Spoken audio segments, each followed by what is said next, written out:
Hey everybody, this is Harvey Sonny Wasserman with the 255th Green Grassroots Emergency Election Protection Coalition Zoom call in the middle of a fascist takeover of the United States and some very cold weather in Minnesota, where we're going to get some reports as well as from Dr. Melissa Bird in Oregon. We're expecting a U.S. Representative Ro Khanna from California to get us where we need to go in terms of what's happening in Washington. We want to start in the second hour, by the way.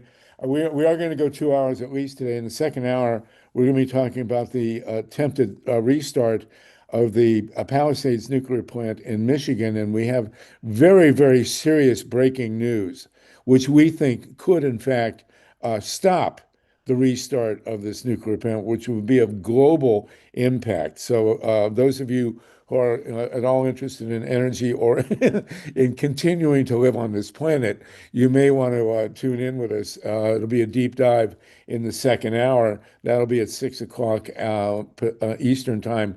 And we have to guide us through the great Carl Grossman, one of the godfathers of the safe energy movement on Long Island there. To talk to us about that.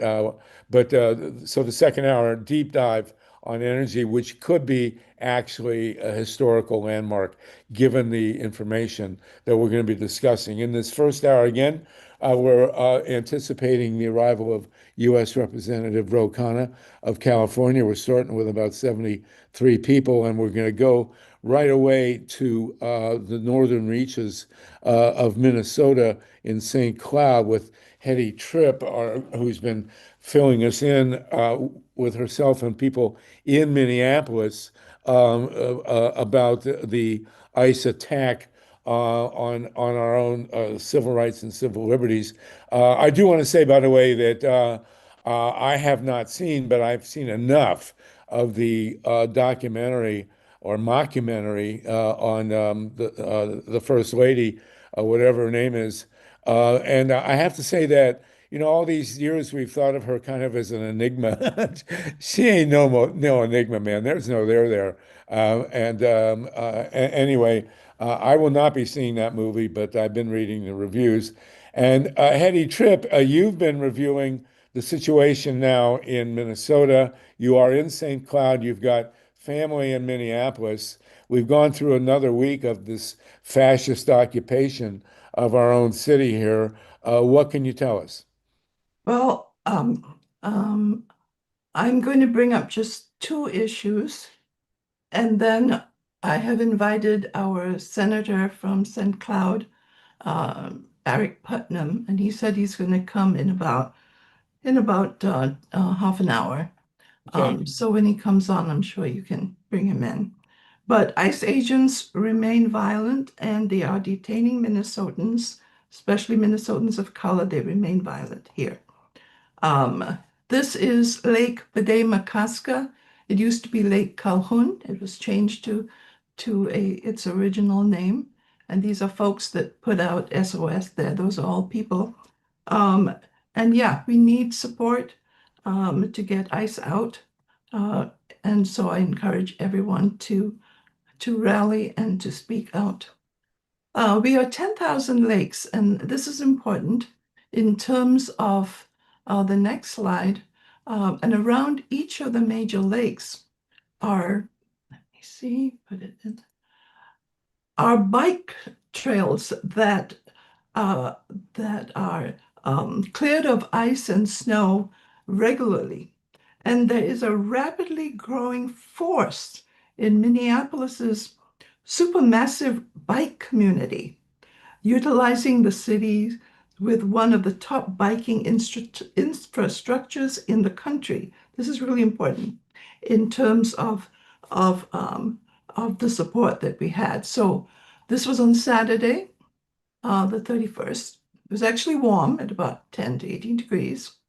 Yeah, I'm surprised to see people in Minnesota wearing coats when it's 10 degrees out.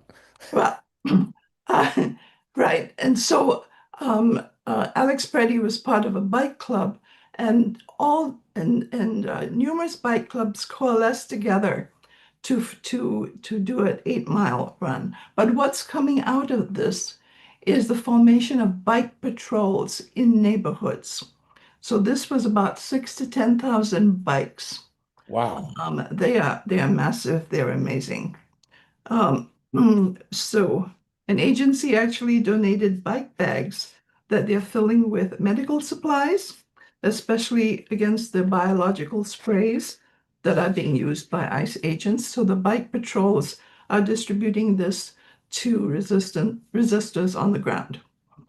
And what I've heard is that bikers are actually looking to take time off work to make this their full-time job until ICE is out of Minnesota. Um, Wow. yeah. Amazing. Well, And we this got, is the, yes, go ahead. Go. this is the other one that I want to bring up. They're called filter blockades. Now you can see the picture here on the right.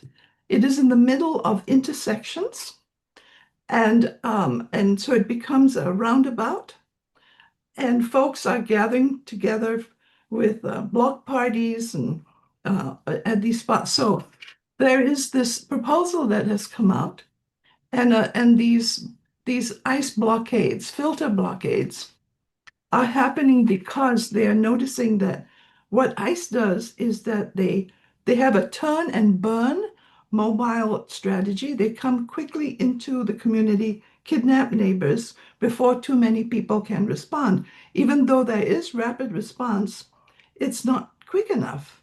So by introducing these filter blockades at every other or at the intersections, cars that come through, if they're friends, we'll wave. But ICE cars that come through, there will be just a lot of whole noise, and there is an amazing interconnectivity of social media. So that goes out, ICE cars are coming. So what I'm seeing is, we are continuing showing up for our neighbors. That picture there is the blockade or roundabout at George Floyd Square. So they're using that principle for this, and I think it's pretty amazing.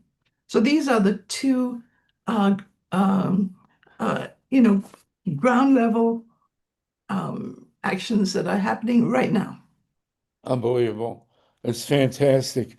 We got 105 people with us. Melissa Bird, do you want to jump in and give us join with Hetty and give us the update from Oregon, please? You got Hi everyone. Dr. yeah, Melissa, can you hear me? Yep. yeah. Go ahead. Dr. Melissa Go. Bird, um, Dr. Melissa Bird from Oregon, Congressional candidate in Congressional District 4. There's a couple of things that have happened since last week. One is that the peaceful protesters last Tuesday were attacked by ICE in Eugene Oh, at several different protests. The first one is called Singing for Our Lives, and it's an interfaith gathering where people pray and sing.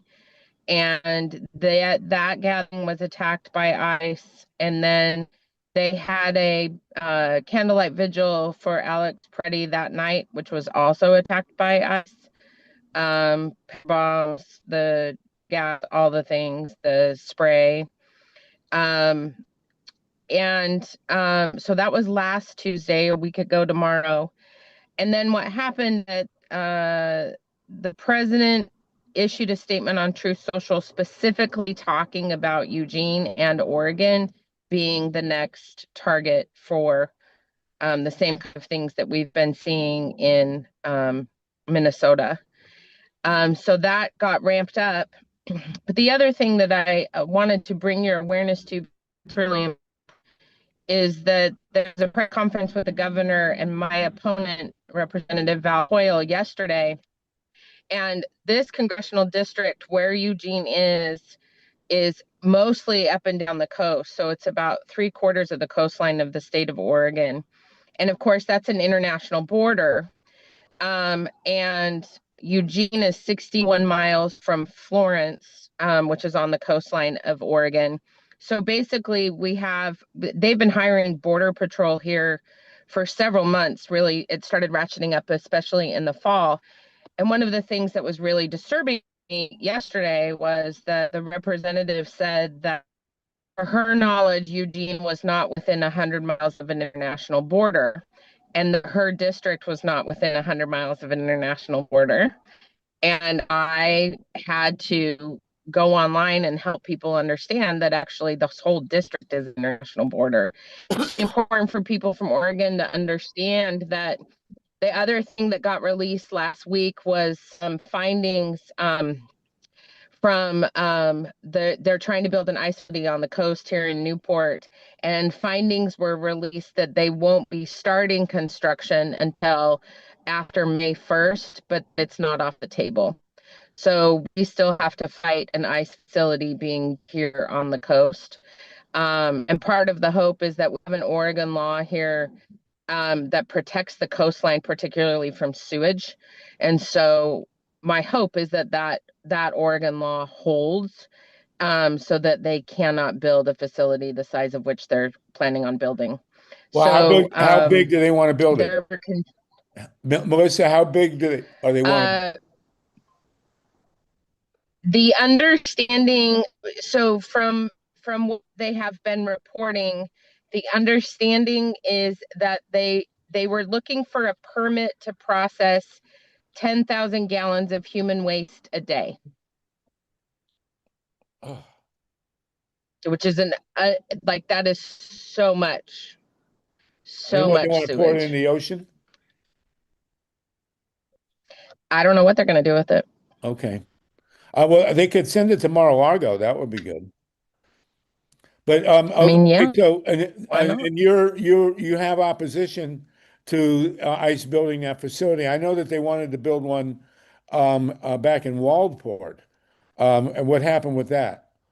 Well, so they wanted to house the ICE agents in Waldport, which is just south of Newport. So they want the facility to be in Newport, and then they wanted to house IJ. I'm actually sitting in Waldport right now. Coming to you live from Waldport, Oregon.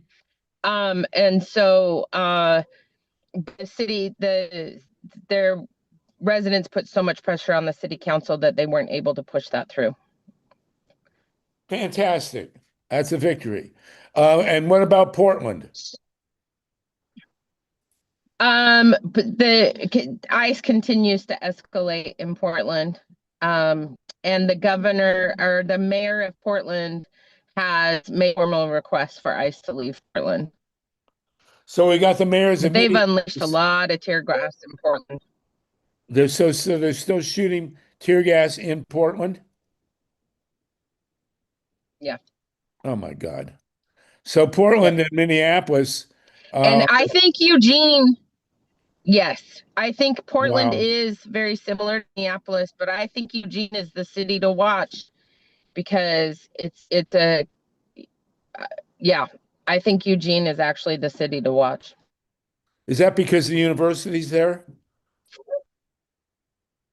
Yeah. Yep. Unbelievable. All right. Anything else you want to add? Does anybody else on the call here from a city that's under attack that wants to give us a report? This is mind-boggling. It feels like World War II here, for God's sakes.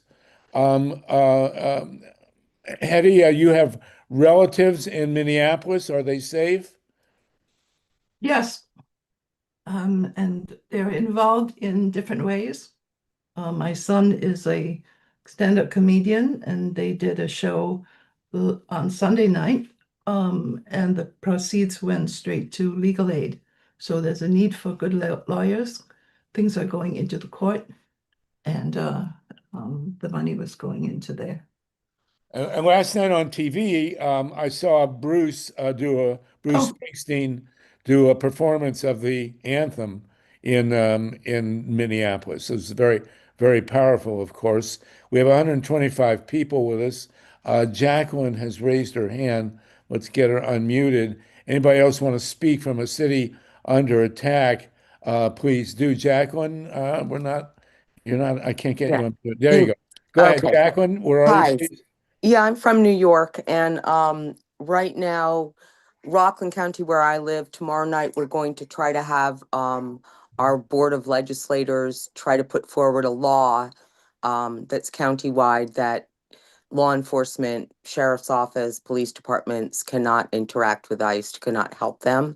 We have up in Orange County, the next county up from me, we have ICE is trying to buy a warehouse that's up there that's pretty huge. So that's been making the press. And of course, that town is 100% opposed. But, you know, the federal government has this right to buy these private warehouses that are maybe just empty. And they can do that. But we will be using the idea of, you know, the sewage issues. You know, how do you take care of all these people and the water needs and everything else? And where I live in Rockland County, we have a very specific water issue where we only get water from the Hackensack River into Lake DeForest and a few wells. So, you know, that would decimate the water supply for Rockland County if that happens here. But anyway, we are in solidarity with the people of Chester, New York, and we are also one of my social justice groups, the Rockland Coalition and the New Jim Crow, is also bringing supplies to families who have an incarcerated person at the Delaney Center in Newark, New Jersey. So we're pretty involved in trying to, you know, make sure that this isn't happening here, but trying to support the places where it is. That's about it. So do you think, do you think when Hitler built Dachau, do you think he went to the local community to get a building permit? No. So, okay, just checking. LYNN FEINERMAN, you're also, where'd you go, Lynn? Go ahead. And then Connie Yes. Klein in Ohio. Hi there. I just want to emphasize that even in counties and cities where it appears to be quiet, ICE agents are still constantly working every day, and they are picking people up without anybody knowing or being able to respond. And one of the ways in which they manage to work undercover in a way is in Marin County. Marin County follows the State Criminal Alien Assistance Program. It's an incredible euphemism. What it means is that the sheriff's department cooperates with ICE so that ICE knows when the sheriff's department has picked up anybody. And ICE will come in and round up these people prior to their having any kind of trial or any kind of legal process whatsoever. So it's not, you know, big colorful stink bombs and people being dragged off and murdered, but it's the same process. And so Marin County activists we're working on trying to force the Board of Supervisors to get the sheriff to unleash from ICE. It's basically a form of bounty hunting. And the Marin County Sheriff's Department last year got $1.8 million from turning people in. Oh, like a bounty. Yeah, exactly. Are they paying? Do we know the prisons that the ICE is using? Are they privately run, and do they get a head tax on the people they arrest? And I do want to acknowledge we have Ray McClendon with us from Georgia, and Ray, I may jump in, so stay with us, please, because Ray's going to give us a report on the FBI attack on the election facility. Sonny, Ro Khanna just joined us. And Ro Khanna has joined us. So if we can, I know that the congressperson's time is valuable, as is everyone else's, but Ro Khanna, do you want to acknowledge and say hi? Hi, everyone. Thank you so much for having me and for all of your organizing efforts. I was just actually on a train to New Jersey, and I'm coming back to campaign for Anna Lilia.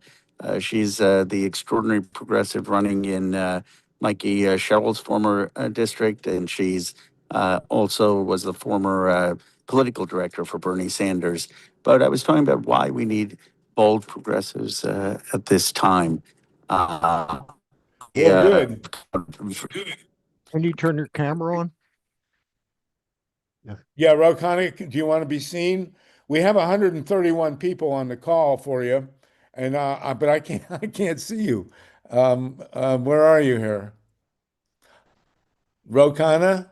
Yeah, he's a muted. co-host, and for anybody who doesn't Can know, you and can I'm you hear sure, me? Yes, yeah, we well, now, can. Yeah, If you want the to, if you want to be seen, go ahead and turn on your camera, please. yeah, I'm on a train, so I won't be able to be Okay. on. All right. No problem. No problem. Mike, did you want to say something? And then Congressman will talk to you directly. As I say, we have 134 people with you now. Wonderful. Go ahead.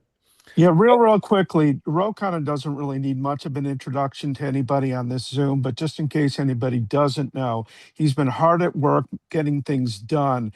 And it's wonderful to have leaders who take the right positions. It's really special when that leader can actually bring over some Republicans to get the Epstein files released, bring people together to consider a wealth tax, a whole bunch of other things, standing up for the average everyday person and every family against the oligarchs and the billionaires. So Ro Khanna is just a real hero of mine. He's a real hero for everybody in the progressive movement. And I don't want to keep talking to cut into his time. So Okay. please, Congressman, take it away. Yes, and Congressman, I want to introduce you very quickly. We have HEDY TRIPP, who's reporting to you from northern Minnesota, and she's been giving us the day by day on the battlegrounds in Minnesota. We have Melissa Byrd, who's running for Congress in Oregon, and we also have with us Ray McClendon, who is in Atlanta. Ray is the founder of a group called Communities United, and he is monitoring the FBI attack on the election facility there. So if you have staff people that need to hear from these folks, Ray is going to give us a complete report on the FBI attack there. We also have people from your neighboring districts in Central California who are working now to shut the Diablo Canyon nuclear plant and to lower electric rates in California. And we have the actual legislation that was passed in 2018 that would have phased out Diablo Canyon and phased in rate drops that would have been 25 to 50% in California. And we want very much to work with you on that. So if you have a staff person that we can be in touch with on that issue, that would be really great. And with that, we'll turn it back to you. We're now up to 137 people. Well, thank you. Thank you, Mike, for that very generous introduction and for your incredible leadership. And thank you for convening this. Elizabeth on my team will connect you to Kevin, who's our renewable energy and climate person and can work on the Diablo issue and also on how we lower electricity costs. I've already talked about making PG&E a public utility, not an investor-driven utility, and breaking Yes. it up. And so we're happy to talk about more steps that you We're think are necessary. we're totally in favor of that. It makes perfect sense. And the only way to lower electric rates in California is to shut Diablo Canyon as planned by Jerry Brown in 2016 and go 100% renewable. And we know you're on board with that. We have the people ready to do it. So we're glad to be talking with you about that. And we'll be in touch with Kevin about that. Thank you. Wonderful, and I look forward to that. I, have been focused today on the vote coming up on ICE. We absolutely cannot be voting to keep ICE at triple the funding of what it was. Bernie Sanders introduced an amendment to repeal that triple funding. That amendment failed. At this point, the Democrats need to be unified in saying not an additional dollar for ICE. I was in Minneapolis last Monday. I met with people there. I appreciate that you have someone there on the ground reporting, but the city is under siege. You have ICE agents following people to churches, following them to restaurants, following them to small businesses. The assaults on immigrant families, legal immigrant families, were stunning to hear. The violation of rights of third and fourth generation Americans, of Minnesotans, was devastating. So I have said we need to tear down the entire ICE agency. We need to start a new agency that's actually under justice and follows human rights. I've come up with a 10-point plan. It includes no new funding. It includes repealing the $75 billion that tripled the funding. It calls for a new agency. It calls for ending ICE agents' qualified immunity. It calls for impeaching Kristi Noem. It calls for codifying a standard of force. And it calls for standards at ICE detention facilities. I've been to the California City detention facility, spoke for hours with 47 detainees. It is unconscionable how we're treating those in our detention centers. Someone there said we're being treated worse than murderers and worse than animals. So we really need to uphold human rights. In addition to the ICE issue, of course, I've been at the forefront with Thomas Massie of the Epstein files release. It is sickening to see how many of our most powerful people in tech, in finance, in real estate, political leaders have email correspondence saying that they are planning on going to Epstein's Island, where they knew that Epstein was a pedophile and raping young girls. They said they wanted to participate in parties with these young girls present. It's really a indictment on the elite class in America that for decades so many of our most powerful and wealthy people were going to an island where young girls were being raped. It shows that there are two tracks of justice in this country.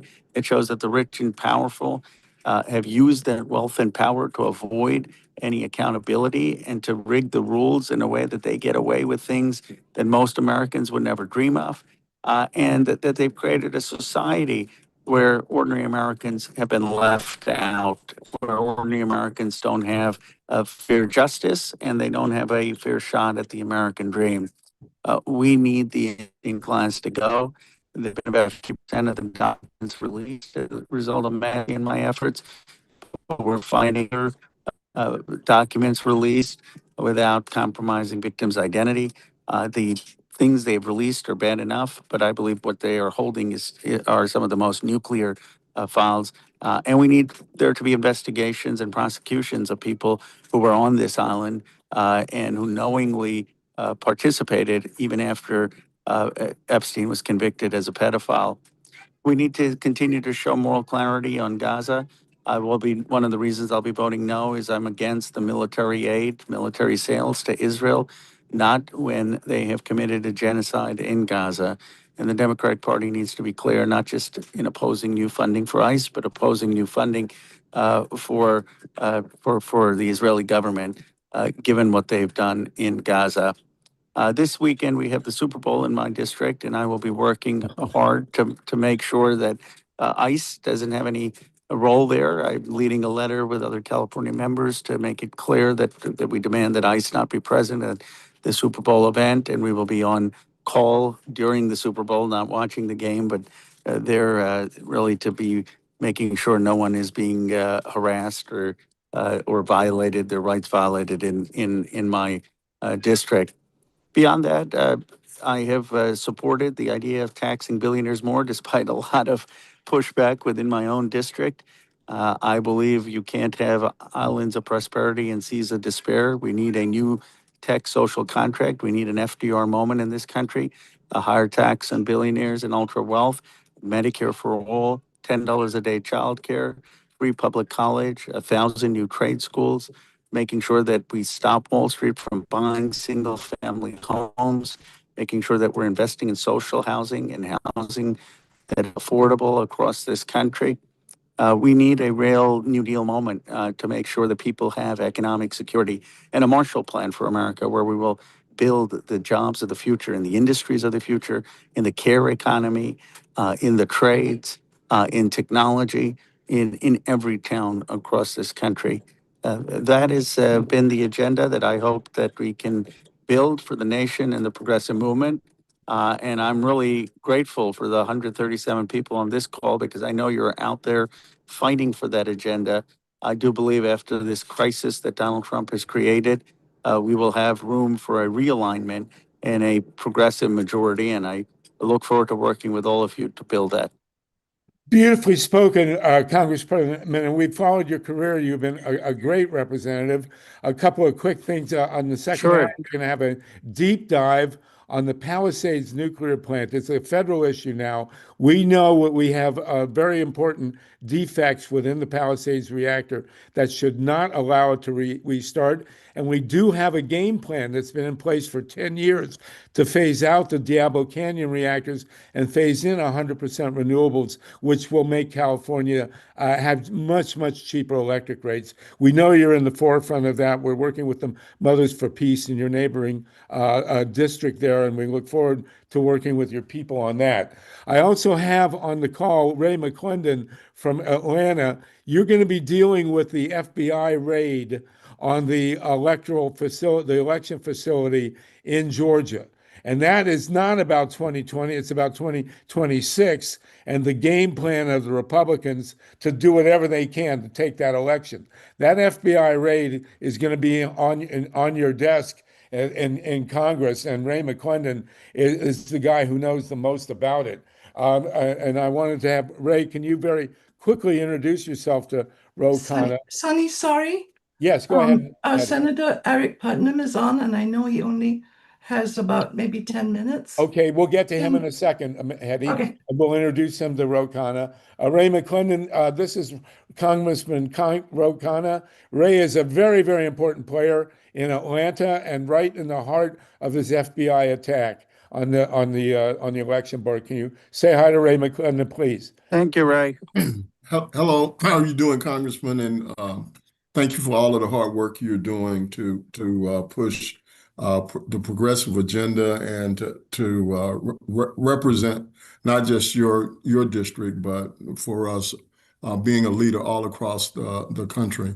Real quickly, let me just recap. As everyone knows on this call, of course, the FBI raided Fulton County and took over 700 boxes of records, voting records, and they took ballot images, voter rolls, absentee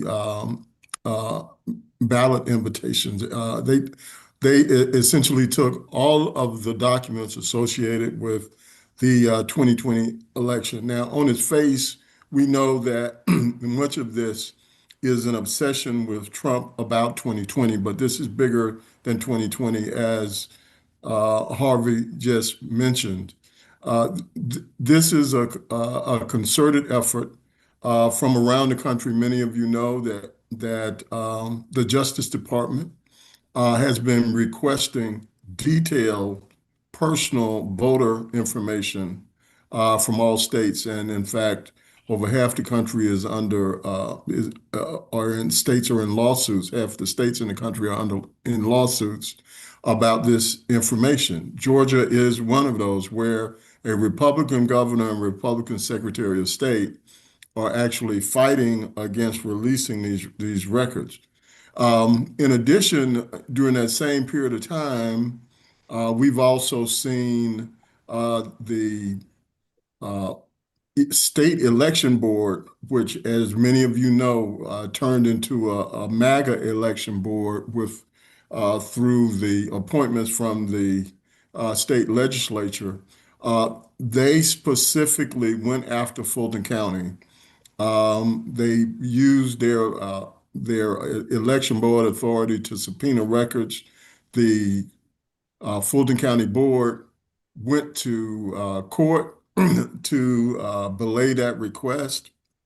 That was back and forth. And then they reached out, they meaning the State Election Board reached out to Pam Bondi and asked Bondi to help them with that civil action. So all of this has been building with regard to not Right. only the entire state of Georgia, but with the Fulton County Board, which, as many of you know, voted overwhelmingly for Biden in 2020 and is a Democratic stronghold. So, Congressman, go ahead. Ray here is right at the belly of the beast. We know this is about 2026. We know this is about the Republicans trying to grab hold of Georgia for the midterm election. Ray, do you want to very quickly give your contacts so that the Congress? Yeah, sure. So, I'll put it in the chat. And Real quick, Ray. I can yeah, connect you up, but the congressman has to go. So if we Okay. need, I'll put it so in Yeah, I'll Ray, put it in the we'll make chat. sure, thank you for your incredible work. We'll make sure that Elizabeth, my team is in touch with you and that we are fighting for fair and election. So I appreciate what you're doing. and, Yeah, Thank you. we Ray want Ray you to, has a tremendous track record. we want Melissa Byrd to say hello to the representative as well. Yeah, Melissa's reporting from Eugene, Oregon, and she gave us a heck of a rundown before you came on. Go ahead, She's the PDA endorsed candidate for that district. Hi, Representative Khanna. How are you? Okay. Good. Thank you. Thank you for. Can you hear me? Okay. I am running in Congressional District 4 against Representative Val Hoyle, and I'm the progressive candidate in this district. I have a specific question about your 10-point plan that you were talking about regarding ICE. Have you considered how you are including Native American people as part of these efforts? Because as you know, we are being targeted because we are brown people. And I'm deeply concerned about how ICE is maneuvering, particularly when it comes to violating the treaties and also violating the rights of American people. And I'm curious if you considered including in those actions, reaffirming that Native American people are American citizens, considering the fact that we are not protected by the Constitution, we're only protected by the Act of 1924. Yeah, no, it's a good point. And I was actually just in Alto, Nevada, where I met with some of the tribal chiefs who had raised this concern about ICE raids on tribal lands and violation of tribal sovereignty, in addition to Native Americans being profiled, being harassed even off tribal land. So absolutely, we should be affirming that in any conversation about the stopping of ICE abuses. Thank you for I that. have got to jump. I have one more. We have a State Senator ARIC Putnam from the Ground Zero in Minnesota. Very quickly, go ahead, ARIC. Oh, thanks. I appreciate the chance to visit with you all. I'm sorry I can just pop in and I guess answer any questions or say anything that you guys are interested in hearing about in central Minnesota. Thank you. Well, Senator Putnam, why I asked you to come is that you're one of the few legislators who have put your body actually in front of ICE to de-escalate. Hetty, real quick, the representative has to go now, so we're going to say goodbye to him. Okay. And thank him for his time with us. Thank you. There's Thank you so much for everyone. Ro Khanna, thank you so much. I look forward to seeing you at the shutdown party for Diablo Canyon, and we'll be in touch. No nukes, everybody. Thank you. Thank you, everyone. And we'd love to have him back and obviously keep this conversation going. Mike, thank you for bringing him. We've had over 140 people through the whole time. Thank you so much, Congressman. Okay, thank so you, Mike Hersh, for bringing the congressman to us. We appreciate that. Senator Putnam, you've got just a few minutes. Thank you, Hedy, for bringing him. You got rolled by ICE. Tell us about it, please. Well, sure, and thanks to Hedy, my friend and colleague and neighbor, for giving me a chance to visit with you guys. And thank you to all of you who care about Minnesota. The outpouring of love, affection, and respect that we've received since things went south on us has been really, really great. And if people are saying that this is just I know no one on this call is going to say that this is law enforcement and this is a reasonable behavior and it's not punishment. One quick point to make: I'm the chair of the Ag Committee in Minnesota. And every state gets money for funding for their efforts to stop avian influenza, bird flu. That's why the eggs cost so much, right? The USDA canceled its funding, but only to Minnesota. So if you're wondering about whether or not this is punitive, It damn sure is. And I'll say some of the things that we've seen in our neighborhoods are absolutely horrendous. We have ICE at hospitals. We have ICE waiting at courthouses to collect people who are there for their asylum hearings, who are doing the right thing. And we had an event in St. Cloud, HEDY in my hometown, about 3 weeks ago, I think it was, where we had an East African mall. And I had heard a couple days before of someone who was abducted from there, who was a citizen. So I came back the next day, actually, no, it was an hour or two after ICE had left, to put up my phone number, to talk to the business owners, to let them know that they could call me and I'd see if I could help if something happened. And I think this is illustrative, and it's also terrifying. I talked to one of the individuals who was there in this cafe, and I said, you know, how are you doing? Are you doing okay? That must have been fairly traumatic. And this is actually what he said, and I hope we can all take a minute to reflect on it. He said, it's not my first civil war. Wow. It's not the first time I've seen the government abduct its citizens. This is a man who fled Somalia and came to St. Cloud and said, well, 6 to 1. I mean, that has to be a gut check for every American. But what happened is I put up some flyers with my name and phone number on them.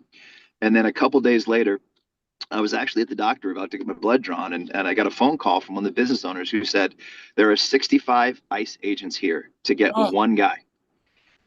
In a mall, 65 agents? 65 agents to collect one person at this essentially small mini mall. And it was terrifying and disgusting at the same time. It was not America.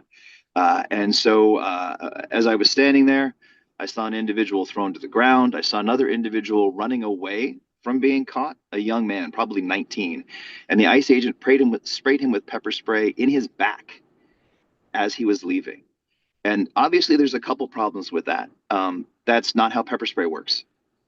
So we're clearly dealing with someone who's horribly trained and doesn't know what he's doing. And also who's operating out of antagonism and anger and not out of a respect for citizens or for law and order. So I and a couple other folks got in between the two populations, and we got all the ICE folks on one side of the parking lot and all the community members, people who actually live here and who actually care about our community, kind of on the other side. And it took us about 45 minutes to calm things down. And then St. Cloud Police Department showed up, and they helped a little bit too. But one thing that I think is important to note, I'm a big fan of complexity. In my day job, I'm a nerd. I'm a professor in my day job. So things are more complicated than we often think they are. And I will say that of the 65 ICE agents, probably 7 or 8 were relatively reasonable, but they were also the ones who weren't wearing masks. So there were individuals without masks, and I went to them and I said, what do you want? And they said, we got our guy, we just want to leave. But the parking lot was fairly congested. And so I went to the other side and talked to the community, like, what do you want? And they said, we just want them to leave. And in that space, it took us 45 minutes to find the way for them to get their cars out of the parking lot and for them all to leave. But one point that I think is also really interesting, and I'm sorry for talking so much, but we don't have a lot of time, is I'm standing between the two groups. And I said, as an act of faith, as an act of good faith, everyone on this side, take 2 steps back. Everyone on this side, take 2 steps back. Because when these things happen historically, when violence occurs in these spaces, it's the populations of color who get hurt. It's the businesses owned by populations of color. So we just wanted no violence to occur. And interestingly enough, the entire community took 2 steps back without a problem. Didn't say a word. Of the ICE agents, about 80% of them took a step back. But one of them was standing there with his arm crossed, his mask up. And he said, I'm not giving up an inch of my motherfucking territory. And I thought, that's not what a cop says. That's not what someone who's Eric, interested in law real quick, enforcement we're going out on the radio, so we're going to try to keep it Okay. family friendly. But sorry, I did not Sorry, realize. all right, just go ahead. Love the passion though. Keep it going. I'm sorry. Sorry, I was quoting. Does that make it any better? Probably not. Just go ahead. Just go ahead. Well, that's pretty much the punchline of the story, is that that's not what a law enforcement officer says. That's not someone right. who's protecting a community says. It's And not about your this territory. person, It's not about your this ego. person was probably wearing a mask. Is that right? Yes, he was. And so that was really interesting to me to see even the complexity within the ICE agents, but acknowledging that some of them were clearly there just to be hoodlums. And I apologize for the profanity. No. Don't worry and about for it. Don't worry about it. speaking So, too much. very good, Eric. Is there anything you want to add? We have Carla Sand raised her hand. We still have 135 people with us. Carla Sand, I know, is from Minneapolis or Minnesota, and then we'll have Myra Reeson. Thank you. Thank you. Yes, I am Carla Sand and I'm not from Minneapolis or St. Paul. I'm from a ring suburb, Maplewood. Okay, and go that's why ahead. I'm bringing Go my ahead. voice forward. It's because I want the state senator to know it, because I just came off a 2-hour meeting for housing, and not just for the metro surge, but for the cold weather. Plus, also everybody wants to watch the news, and every 2 seconds it's ice and ice and ice. But don't forget, there are good people out there that are bringing food every day. They're working in the suburbs, even though they're not in the city. And I'm a member of DSA and our rep, so I know exactly what's happening down there. And it's not all on the press, or unfortunately. So I had to bring that in more positive. Thank you No, I'm very glad you did. And I'm so incredibly proud of the people of Minnesota and have raised up. And I'm glad that we got nominated for the Nobel Peace Prize. I think we might offer to give it to Iowa if they make us king of Wisconsin. Maybe that'll work. All right. Well, maybe Minnesota will take over Greenland. Myra Reeson, and then I want to ask Ray McClendon for a quick update. Myra, go ahead. Yeah, and thank you, Hedy and Eric, for these updates. I'm really curious. I've been hearing that that nothing much has changed since Holman took over. Is that accurate? Are things as bad? Have things gotten better in Minnesota or not? I will say they're less visibly awful in my community. Yes. And I don't know if that's Homan or if that's a response to the bad press that they got 3 weeks ago in the incident I was just mentioning. I don't know, Hedy, I know things are still happening. It just doesn't seem with the same frequency. But I don't know, Hedy, maybe I have a different perspective. Well, maybe you should give him another 50 grand in another paper bag. That would really help. Right. No, But- he has his own agenda. And so things are happening. They're not just killing people now, but they're doing it. For example, I was talking about the filter blockades. They're coming in and out very fast. I don't know if Marlena from Fair Justicia wants to come on, and she is with the Latino community here for many years, and has been, it's still happening. Okay. Ray McClendon, is anything like this happening in Georgia? Ray McClendon, are you still with us there? Yes. ICE is in the metro Atlanta area now.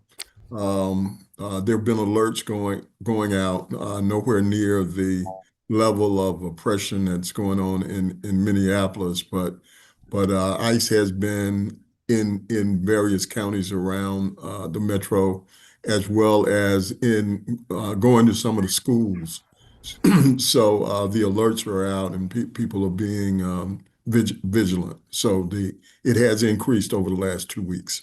Okay. Melissa Bird, if you're still with us, we're happy to have a follow-up from Oregon. Nina Singer, Nina, go ahead, and then we're going to continue on with our reports from other locales. If anybody has a locale that we haven't talked about, please check in. Senator Putnam, we're happy to have you with us. So 130 people. Nina Singer. Tony, this is Carla. Can I give Ray a little punch? I just heard that they closed down the schools in Georgia, and because the freeways are all wet from about not even a half an inch of snow, but a bunch of wimps out there. He got his long underwear on wherever he is. You are correct. You are correct. We're not used to ice and snow down here, so many of the North Georgia counties have closed schools today. So you're right. But we don't invest in the kind of equipment that you all.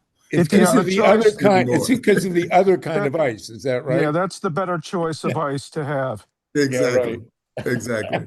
Well, imagine what would happen if it snowed in LA. Hedy, go ahead. There is a person on this Zoom called Marlena Gutierrez, and she's with Fe Justicia, and they've been doing just amazing work with the Latin American community. And I wonder if she can come on now. Go ahead, Marlena? please. We still have 130 people with us. In 10 minutes, we're going to go into the nuclear land. State Camera, Senator, please, if you can. Go ahead. ahead, is she? State Hello? Senator, we want you to shut, while you're Or at Mike. this, if you can shut the nukes at Prairie Island and Monticello, we'd greatly appreciate it. Harvey. Oh, All I'm right. sorry. Go ahead. This is Nina in South Florida. How are you? Yes, Oh, Nina, go I ahead. just wanted something quickly to add on to this. Thank you.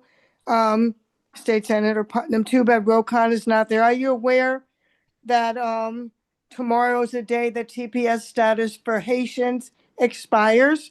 And there is a House Resolution 965 to extend that for 3 years, but there's also a bipartisan letter extending for 1 year to February 2027, because we have 90,000 Haitian TPS here in South Florida working in the healthcare field. So hopefully everybody can call their congressman. And of course, they're coming to Ohio next for the same thing, for their claiming about the cats and dogs conspiracy theory, which is we have to protect these people. You know, I don't know what's going to happen. I hope we can get somebody or hope to call our congressman to, you know, call for the bipartisan effort, because tomorrow is like the deadline. Well, yes, and I just read a horrific piece by an excellent journalist named Timothy Snyder, who Right. grew up He's great. in Springfield, as it turns out. I grew up in Columbus, and but he's from Springfield, and his piece I highly recommend. Timothy Snyder. Go ahead. Thank you for that, Nina. He's awesome. Elena Gutierrez, please. Oh, there, Marlena. Hi, this is Malena Gutierrez from Fe Justicia in Minnesota. We work in central Minnesota. Many of our areas are rural areas. And talking about my own experience here organizing for many years, our agriculture workers have been affected because they have been arrested, and it's been affecting directly because I have a brother that was arrested. He's documented, and he was arrested, and he said, I was not arrested. I was kidnapped, because as soon they follow from home to work, and they pull over, they stop him. And what they did to him is, as soon he opened the window, they grab him. They grab him, and another opened the door and pull out of the car and arrest him. And they said, "Are you citizen?" And he said, "No, I'm not citizen." And right away, so he was handcuffed, and they took it. We have been working here in the community with the rapid response team, and the rapid response team, they were watching when that happened. I was answering because we have the group to respond, and I was on the phone answering and the calls, and they were telling me what was happening. I not even know that it was my brother. And that after that happened at 7 o'clock, and at 12 o'clock in the morning, he called my sister-in-law, and he said, I am with immigration, and they are gonna take me to Texas. Oh my God. And that was less than 20 hours, 24 hours, he was in Texas. Oh, So it was so hard for us, because I was on the phone call with this woman telling me documented everything that was happening to him. And he spent 12 days in jail. We hired a lawyer and everything. He was able to release him. He said, "You gotta bring my client to Minnesota, because you grabbed it from Minnesota, and you need to bring it back." They bring it back, but on one Sunday he was released, and it was just Tuesday. And no, Monday, Tuesday, and Tuesday, my brother went for his checkup. He's been checking every 6 months for 10 years because he's an asylum application, and he got arrested. And Oh, another brother, he is arrested. So, and this has been happening with a lot of families, that the whole family get arrested, and it's so hard to get people like for the whole family, like 4 people in one house to get arrested, to get released, and they are been here for more than 20 years. oh my God. So that has been Unbelievable. it's been a lot of things happening in the area. We have been watching people who's been arrested, and we are we are responding the calls and everything. Many volunteers came and support us, but many people is been responding, taking food to the houses. They are being donated a lot of food, and we just tell the people to stay home, and that is what we are been doing. But it's been, the people has been terrified, like Senator ARIC PUTNAM said, like it's not just 1-2 persons that come and arrest people. It's like 10, 20, 30 just for one person, and it's been terrorizing our community. So It's unbelievable. I mean, and these guys are stormtroopers. That's what's really happening here. This is, the immigrants in America are being treated by Trump the way the Jews were treated in Germany by Hitler. This is just horrific. And remember that the death camps where the Jews were put to death, run by the Nazis, those camps were in Poland. They weren't in Germany, and now we have them in El Salvador and Texas, and it's unbelievable. Thank you so much for your report. It's really horrifying, and we all need very much to hear it. Thank you, Marlena. thank you. Okay, I don't know what to say after that. Ray McClendon, very quickly, we want to underscore the implications for the upcoming 26 election, in which so many people are putting so much faith with this raid in Georgia. Do you want to make some comments on that before we wrap this section up? Real quickly, I will say, while many people are looking at 2020, this, as you said, this is more about 26 and 28. We know that voter suppression is going to be taken to a whole nother level by Trump this year, based upon the wave that we see building toward progressive victories going into the fall. So we should be prepared for the worst, which will be the seizing of voting records and apparatus and machines, suppressing through intimidation.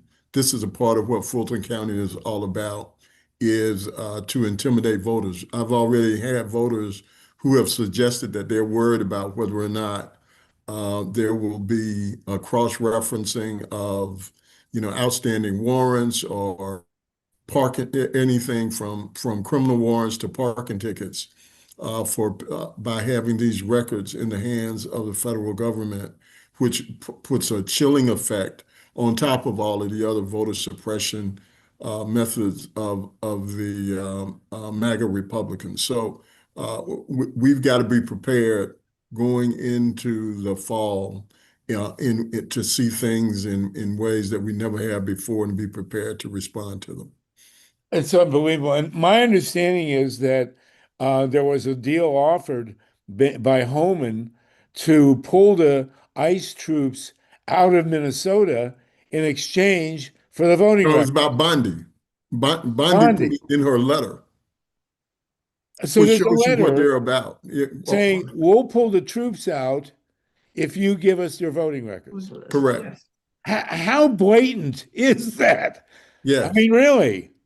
And what are the implications for the upcoming 26 and But 28. the issue, but what should be of concern, and I would really have appreciated Congressman Ro Khanna's answer on this. What does the federal government need with that level of detail when elections are run by states and not by the federal government? And of course, you know, the ICE will be out in force to intimidate voters of color at the same time that Trump wants to get rid of vote by mail. I mean, that's that's the obvious trade-off. Mike Hersh, Steve Caruso, and Maurice, and then we're going to jump into nuclear land. Here we have Arnie Gunderson with us. I assume Roger Rappaport's going to show up. Go Yeah, ahead. I just want to say thank you so much for that, Ray. Thank you for your reporting and for everything that you do. Your leadership is beyond that measure. I will connect you with Ro's staff because what you just asked is a critically important question, and we know that all the way back from Bush v. Gore, where the Supreme Court said, well, it's up to the states to run their elections, but then the Supreme Court stopped the fair, free vote count in Florida 2000. And this is just the latest chapter. And we need his leadership on that. And you can inform him and empower him with the knowledge that he needs to take up that cudgel and protect us all. Yeah, it's a very big deal, Ray. We appreciate that. Steve Caruso? Yeah, Gabbard showed up down there, and it's out of her purview and totally off. I mean, legally, she's not supposed to be involved, according to what was the US response in Georgia when Tulsi Gabbard showed up, Ray? What did people think about that?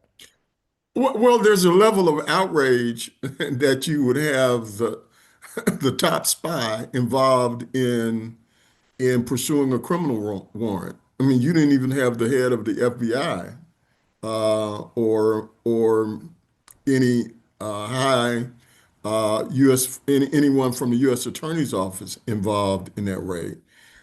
So it's clearly corrupt what's going on here, and you also have to remember that this warrant was not signed by the head of the U.S. Attorney's Office in Atlanta. It was signed by Thomas Albers, who is the U.S. Attorney out of Missouri. Jesus. So why is a Missouri U.S. Attorney signing a warrant for a criminal complaint in Atlanta? Because no one else would do it. Correct. They should have got Patrick Mahomes. Maya, did you want to say something before we? A couple of things. I believe it was earlier today that Trump said that elections should be federalized, and he went on to say that there were 14 states. I believe he enumerated the 14 states that he thought were not handling elections correctly, and that those should be supervised by the federal government, and the federal government should take charge. The other thing I just wanted to mention is that it's my understanding that the role that Tulsi Gabbard played, or a role that she played, was to facilitate a conversation between Donald Trump and the feds, the FBI agents who raided the Fulton County elections facility. So. Yeah, is it true, Ray? That's absolutely right. That Donald Trump, the president of the United States, participated in a real-time phone conversation with the FBI agents on the ground in the Atlanta election board? That was facilitated and initiated by Tulsi Gabbard. So just think about how unprecedented that is. What was the conversation? This is even more important than her showing up, is that she is literally getting FBI agents on the phone with the president of the United States to go over a criminal raid.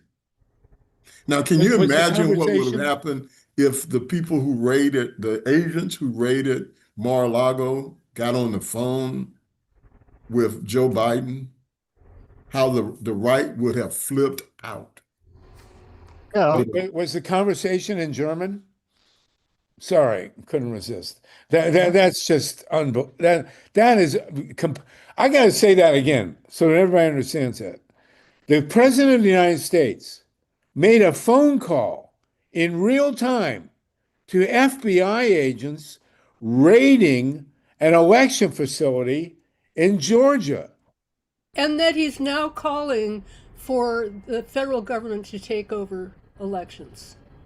Now look at it this way. They already, people on the side, private individuals have discovered numerous multitudinous areas in Florida, people voting from places that aren't even finished being built and taken possession of. You got counties being counted that don't actually exist.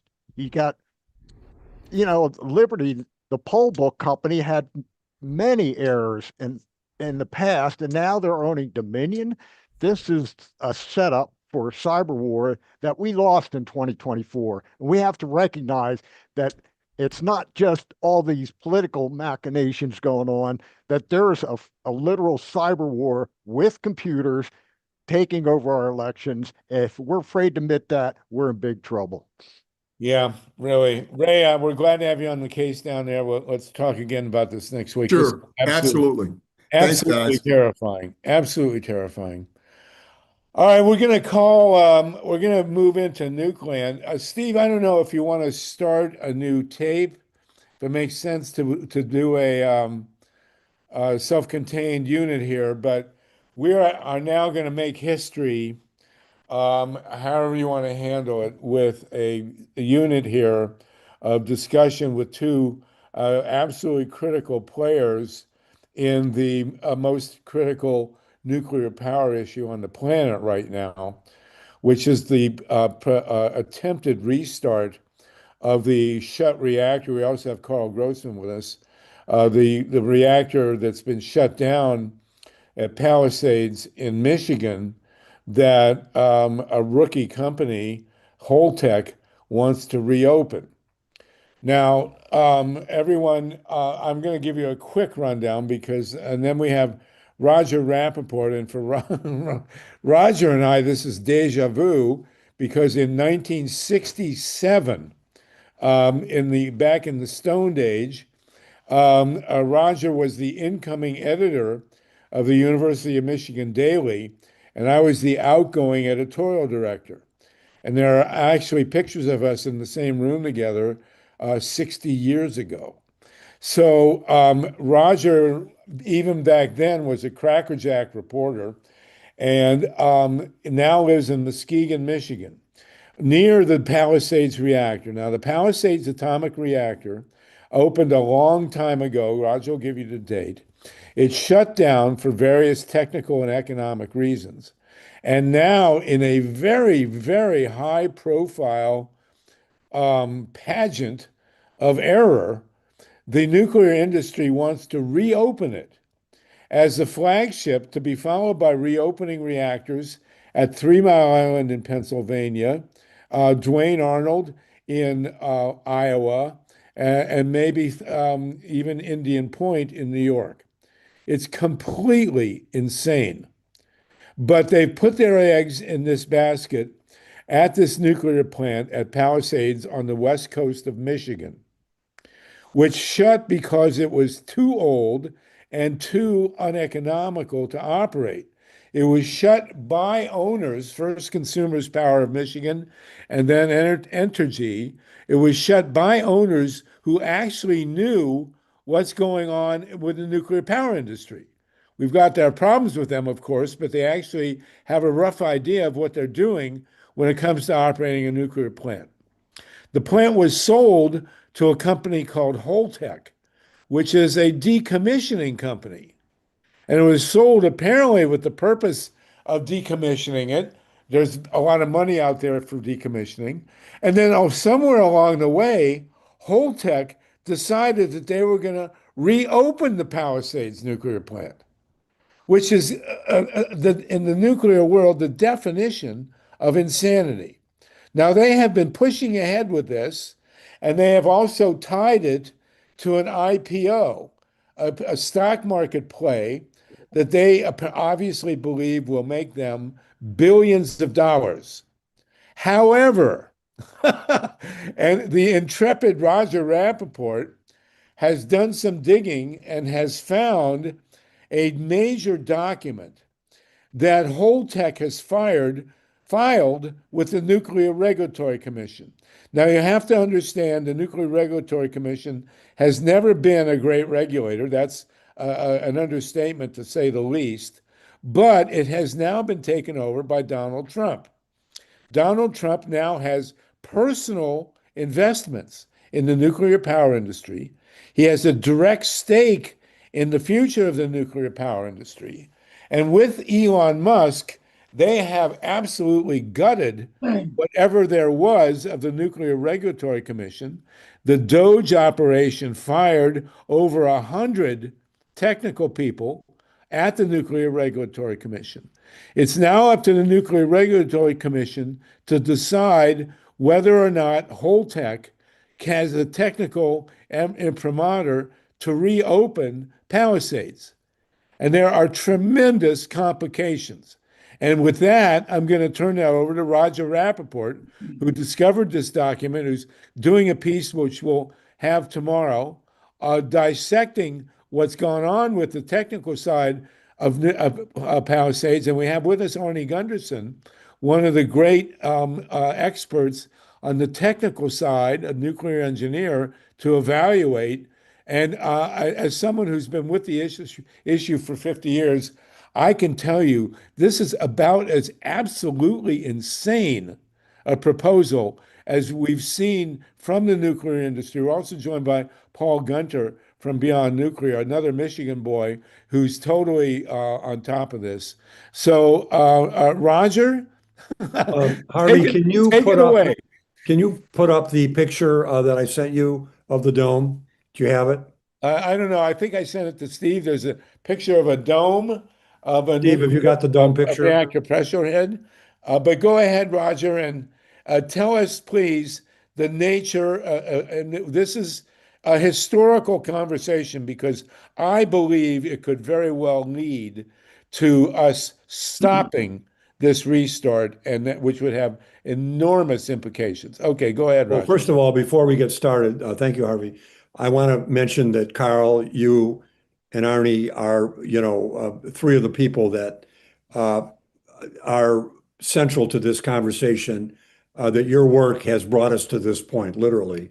Obviously, Kevin Camps, who's not with us today, is part of it. But let me just briefly back up and tell you a little bit. Now, the Palisades reactor, which opened in the early 70s, has been in business for about 57 years. And was built by Bechtel. There was a huge lawsuit with consumers when it was built. It does not meet the current standards of any nuclear reactor that's operating in the United States. It would not be licensed today. The reason why we're having this conversation is that after it was scheduled for decommissioning, as you pointed out, by a very large, one of the largest fleet operators in the world, Energy, it was scheduled for decommissioning.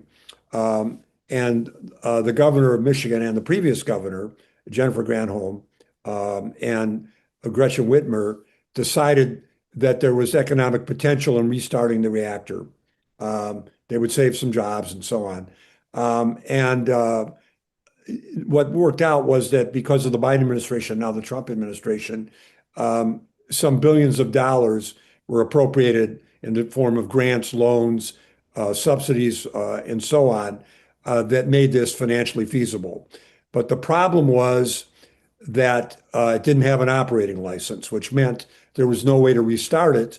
And so what Holtec did was they decided that this was a great opportunity to start a new business for them.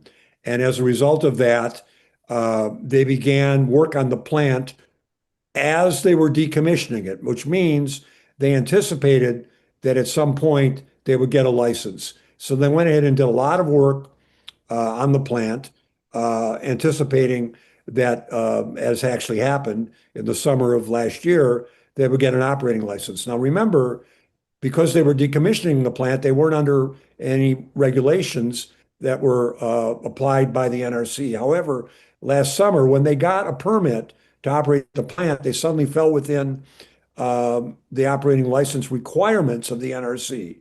And it's important to note that there were 3 areas where they did not comply or meet the NRC standards. So instead of solving the problem, they applied for exemptions from the NRC.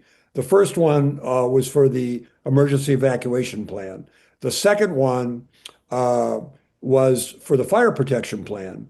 And then there was one other one that was a lot more complicated because the steam generators at the plant have thousands of tubes, about almost 20,000 tubes. And many of these tubes on inspection turned out to be cracked.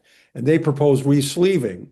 And this is really important because they didn't propose fixing the broken tubes that were cracked, that is, basically grinding away the cracks and then re-sleeving. They just went ahead and re-sleeved the cracks, re-sleeved the tubes and left the cracks in. So this is pretty controversial because obviously if the steam generator tubes are cracked, they can leak radiation when the reactor goes back onto operation. During the government shutdown in late last fall, the NRC, which had been, basically operating, on a very small scale because of the financial cutbacks and the staff wasn't being paid, the inspectors went ahead and okayed all 3 of these exemptions, okay? So they had announced in October that they'd received the fuel ready to go, and then suddenly, a few weeks ago, they announced a delay. They announced that they're not going to be able to start. That was originally supposed to start last summer, then the fall, now it's March. So here's what happened. In an 84-page letter to the NRC filed this week, they asked for a relief request that would give Palisades basically an unprecedented reaction. As far as we know, and Arnie, you can correct me on this, no reactor in the world has ever gotten this. We're not just talking about the United States. As far as we know, there is no reactor in China, Russia, any Chernobyl, you name it, no one has ever gotten this exemption. Now, it's possible there might be one, but we don't know about it. And here's what they want. Under the current rules, in order to do a weld in this plant, you have to meet standards that are set by the American Society of Medical Engineers. And believe it or not, welding a nuclear power plant is not like welding a furnace, okay? It's a very, very technical piece of Roger, you said medical, you mean metallurgical. Metallurgical, yeah. Metallurgical, yeah, right. It's a very tough job. And there's a reason for it, because if the welds fail, all hell can break loose. And here's what it's at stake. So on top of the reactor, there's a dome. It's a lid. It has a formal name. And essentially what they want is, it's called the reactor vessel closure head. And this is a $750 million piece of equipment. That's what it would cost to buy a new one, something in that ballpark. It weighs 100 tons. It's the biggest, heaviest piece in the reactor system. And it sits on top of the, you can see a picture of it here. We also have a photograph of it. Maybe the photograph can be shown too. And basically there are control rods on top of the reactor vessel pad. And the control rods sit inside tubes. And when you drop the control rods in, the nuclear reaction it goes critical, the plant goes critical, and it starts. When they want to stop it, they just take the tubes out. On the bottom of these tubes, you can see them here in the image, if we've got the image up again. Essentially, there's welding that makes sure that the boric acid solution that is inside the tubes doesn't leak, because if it does, that boric acid could start creating a hole in the reactor pressure vessel head, okay?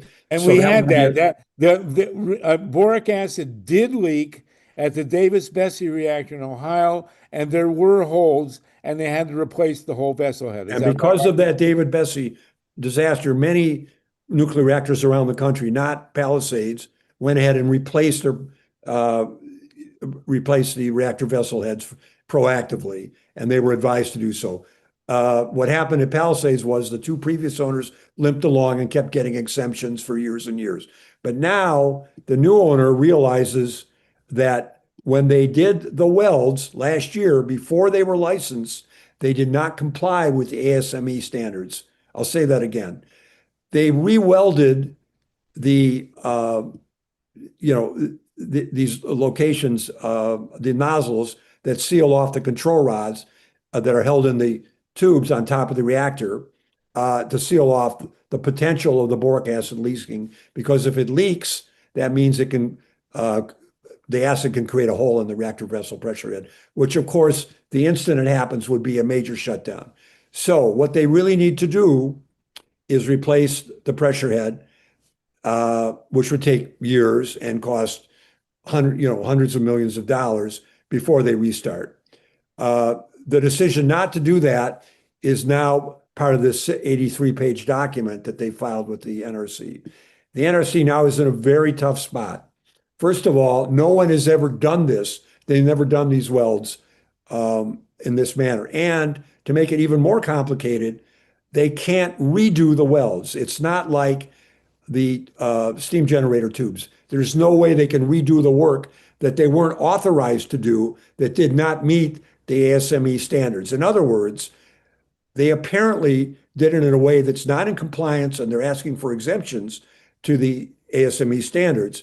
Now, if they get the standards, if they get the exemption, which is going to take a while, it's not going to happen quickly, then the whole industry is in a tough spot, because if there's a leak, that would essentially force a shutdown. And of course, the publicity of that kind of radiation leak would be worldwide. So there's a tremendous downside to restarting this plant, much worse than we ever thought, and far, far more dangerous, not only to the plant, but to the nuclear industry. And oddly enough, in this moment, and Arnie can explain it, the bad press from a failure at this plant not only would jeopardize the restart of these other reactors, it also would impact all the companies, including the one Donald Trump now co-owns, his family co-owns, that want to start the so-called small modular reactors. And here's why. Holtec is looking at $7 billion of potential government subsidy to, guess what, start new reactors on the Palisades site. I'm not making this up. So what way in the world is that ever going to go forward if they have a disaster of this level there? Obviously, there's going to be a lot of people asking questions. And more to the point, it could cloud the future of the other restarts. And equally important, all this investor money that's flowing in as part of the gold rush toward new nuclear power plants. In other words, the reputational damage from a disaster as a result of this mistake could impact the future of the entire industry, not just Palisades and not just these restarts. Arnie, I think, can put it in better perspective. Well, let me there's just never been a moment where they're in deeper trouble than this letter, because they spent 83 pages telling the government, we didn't do it with permission. We didn't submit a plan, which they should have done. We didn't do it up to ASME standards. Everything we've been talking about on this show for a year and a half, that I've been writing about in The Progressive, that Arnie's been writing about for years, and you've been fighting for 50 years. It's all come to a head in one letter. It's mind-boggling. That's why this is a historic phone conversation. And I want to very quickly put a little more history here. There was a leak of the kind that Roger is describing at the Davis-Besse reactor in Toledo, outside of Toledo. And boric acid did leak onto a reactor pressure vessel head. And when it leaked onto the reactor pressure head, as Roger mentioned, it did eat a hole in the reactor pressure vessel head, which could have caused a Chernobyl on Lake Erie. There's absolutely no doubt that they were on the brink of an apocalyptic accident because of precisely what Roger is saying could happen if these welds fail with the reactor pressure vessel penetration rods at Palisades. And I want to interrupt you. I want to interrupt you. There you go. Just one point. What really is important about what you just said is this, and this is where I think Holtec, which has never operated a nuclear power plant, doesn't quite get it. Reactors all over the country, reactor operators all over the country realized that this design was faulty, and all over the country, many of them replaced their reactor pressure vessel heads because they were in stock, so to speak. They were available because the manufacturers still have, they're not available now. They're not on the shelf, which means it's going to take years, which is going to crater the Holtec IPO plan to go public in January last month, and now they didn't, and that's why. And what happened at Davis-Besse is that because the anti-nuclear movement had successfully stopped the construction of a reactor at Midland, Michigan, midstream, there was in fact a virgin reactor pressure head at Midland. They were building the Midland reactor and it was sinking in the ground, so they had to stop it. And they had a pressure vessel lying around the head, and they took that head, and you're not going to believe this, they cut a hole in the containment dome at Davis-Besse, and they took out the old pressure vessel head that had the holes in it and put in the one from Midland. And now they're operating Davis-Besse with the secondhand virgin reactor pressure vessel. But there are no other reactor pressure vessels heads lying around. I mean, I had because one of in my you, I had because one of in you, my people backyard, stop. but I sold it. What? Because of you, people stopped building light water, you and Arnie and Carl and so on. People stopped building light water reactors, so there aren't any hell. It's just the same thing with the steam generators. There aren't any in stock, which is why Holtec doesn't want to wait 3 to 5 years and spend $1.5 billion to solve their problem, because it craters their IPO and it craters their plan to do the SMRs. So they're in a time behind. That's the problem. It's amazing. Arnie, do you want to comment now? after you're done laughing your head off here? Yeah. Hey, Roger, that was a phenomenal explanation. I have to say, as the youngster among the three of us, that Harvey and Roger were in college when this reactor was being designed, but I was only in high school, so I'm the kid here. So yeah, a couple of things. There's this joke in the nuclear industry that it's easier to get forgiveness from the NRC than it is to get approval. So I think that the executives at Holtec, on their own volition, tried to fix this and then go back to the NRC and say, hey, we did it. We need you to sign here. So I think that's the image that the executives had in their mind. Roger's right. The IPO here is key. It's an initial public offering. Holtec's going for about they've said as high as $10 billion IPO. And the key piece of that is, look what we did at Palisades. Look at how successful it's been. What's driving the management at Palisades, I believe, I've been an expert witness on a bunch of cases, and management's motivations are suspect because their bonuses are tied to getting that plant online. If you look at a plant manager, they're probably making between $400,000 and $500,000 a year, and they're on a 40 to 50% bonus plan. So if they meet their goals, they're going to walk away with not just the $500,000 in salary, but $250,000 in bonuses. Now that's going to cloud your judgment, right?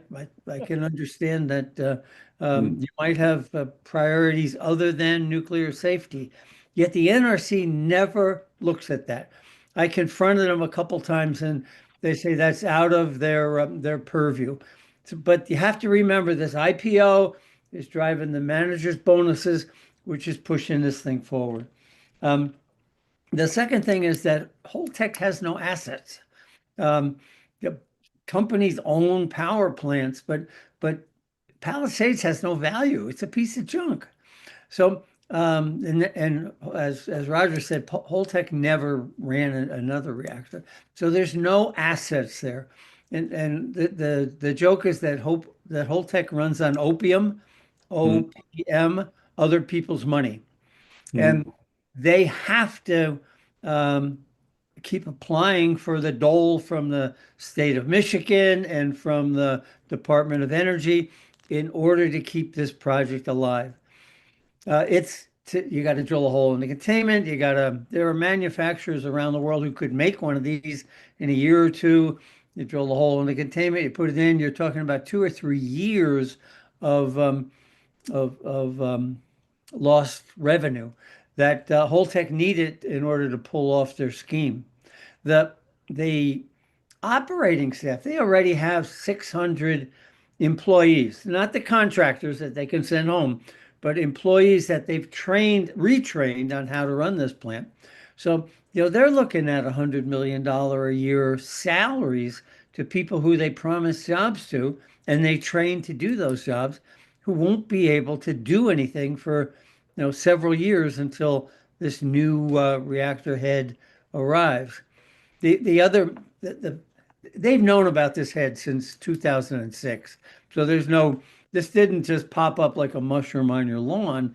They've known about it for almost two decades now. Yeah. But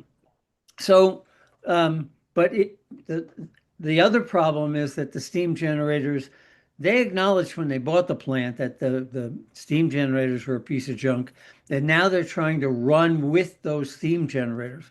So, hey, if you got a hole in the side of the containment for the reactor vessel head, you may as well put in a couple steam generators as well. So you're looking at about a 3-year delay in their plan to make this happen. And that's 3 years of doles from the federal government to subsidize a plant that already is not economically feasible. They've acknowledged that when Palisades starts up, even with all the doles that they have, they're going to have to rely on subsidized rate base in order to get the plant running. So this makes no sense economically. Certainly, as Roger said, no sense from a safety standpoint. But the Trump administration and the Michigan politicians, and I'm not sure if there's any flavor there. I think they're all Democrats and Republicans, but Right.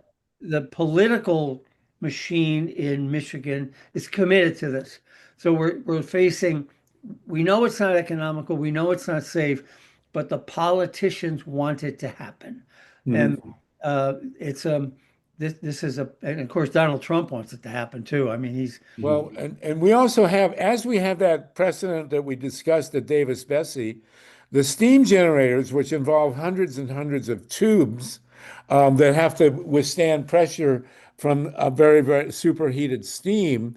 We have precedent at San Onofre in California, where they put in a new steam generator without really following the rules again, and it leaked, and they had to shut the whole plant at enormous cost. So not only do you have the hole in the head at Davis-Besse, we have the leaking steam generators at San Onofre. Unfortunately, somehow Davis-Besse is still operating, which I find absolutely terrifying. But San Onofre did go down. So Harvey, thankfully for that. There's another precedent that's probably more prescient, and that's at Indian Point 2. Indian Point 2, the NRC knew was that the tubes were not very good and allowed it to restart, and it blew a tube. Now, at Indian Point, they had a special design so that when the tube blew, they could take all the reactor power and dump it into the condenser. So there was no radiation release. That system doesn't exist at Palisades, and Palisades is just as bad as Indian Point 2. If a tube blows at Palisades, they have to use something called atmospheric dumps. Now, that's exactly what it means. They're going to take that radioactive water and dump it out into the atmosphere. If that happens, they will have to fire off their emergency plan, at which point it's game over for any of these new nukes. So as Roger was suggested, I don't understand how the nuclear industry wouldn't be applying pressure on the NRC to not let this turkey be started up, because it jeopardizes everything else that they're trying to achieve. Well, they've already got a turkey at Turkey Point in Florida. But this one here, people got to remember this reactor sits on the west coast of Michigan on Lake Michigan. So if, God forbid, there is an accident at Palisades, we lose Lake Michigan. The same as what would happen at Davis-Besse. I mean, on Lake Erie. This is absolutely terrifying. Mike Hersh, and then I want to go to Paul Gunter, and we've been joined by Ray Lutz, who played a major role at San Onofre. Mike, did you want to say something? And I want to hear from Paul Gunter and then Ray Lutz. And then Carl. Yeah, thank you, Sonny. A few things real quick. Number one is I think you've convinced me that these nukes might be a bad idea.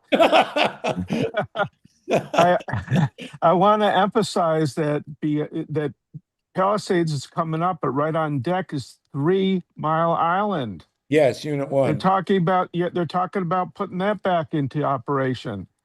I mean, so what we're seeing here is a mad rush to cancerous power plants that, even if they work well, are going to irradiate innocent people and cause huge cancer alleys. And we also know that we're going to have another meltdown. We've already had 3 Mile Island. We've already had Chernobyl, Fukushima. It's just a matter of time. So what I want all of you brilliant people to focus on and tell us right now what we can do to stop this mad rush, because I happen to know these tech bros are trying to invest billions of dollars in these unworkable tiny nuclear plants that the best case scenario is it'll just be a huge waste of money and they'll never work.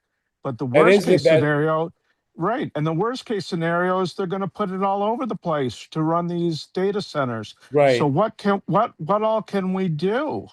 Well, right now we're talking. I believe, and Paul Gunter, and then Ray Lutz can comment. I think that if Palisades goes down, and I believe that this could do it, then the other restarts are going to really be looking at an uphill climb, and this could have a domino effect, is what I'm thinking. Paul, what do you think about that? Then Ray, and then Carl Grossman. Well, am I on? Let's see. Am I on? Yes, you are. And I'm not muted, right? Okay. Yeah, we can hear you, Paul. You're wonderful. Okay, thank you. So, well, the deck is stacked, friends. There are conscientious people at the U.S. Nuclear Regulatory Commission. I've been working with them for decades, and they're whistleblowers. They definitely have a conscience, but they're now, even for the conscientious commissioners, and there are indeed conscientious commissioners, they are under the pressure of the Trump administration now running the whole process. There is no regulation anymore. This is domination of the industry. We thought NRC stood for nuclear reactor or no regulatory control, but it's now much worse because it's run by a narcissistic madman.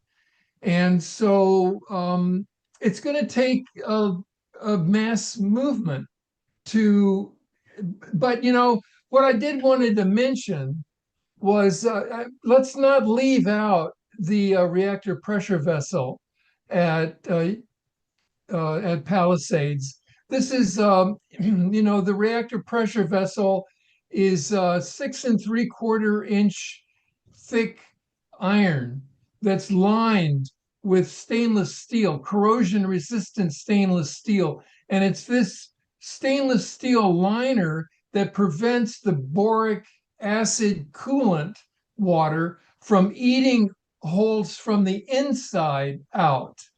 And when in the example of the Davis-Besse nuclear power plant, and certainly what could happen at Palisades.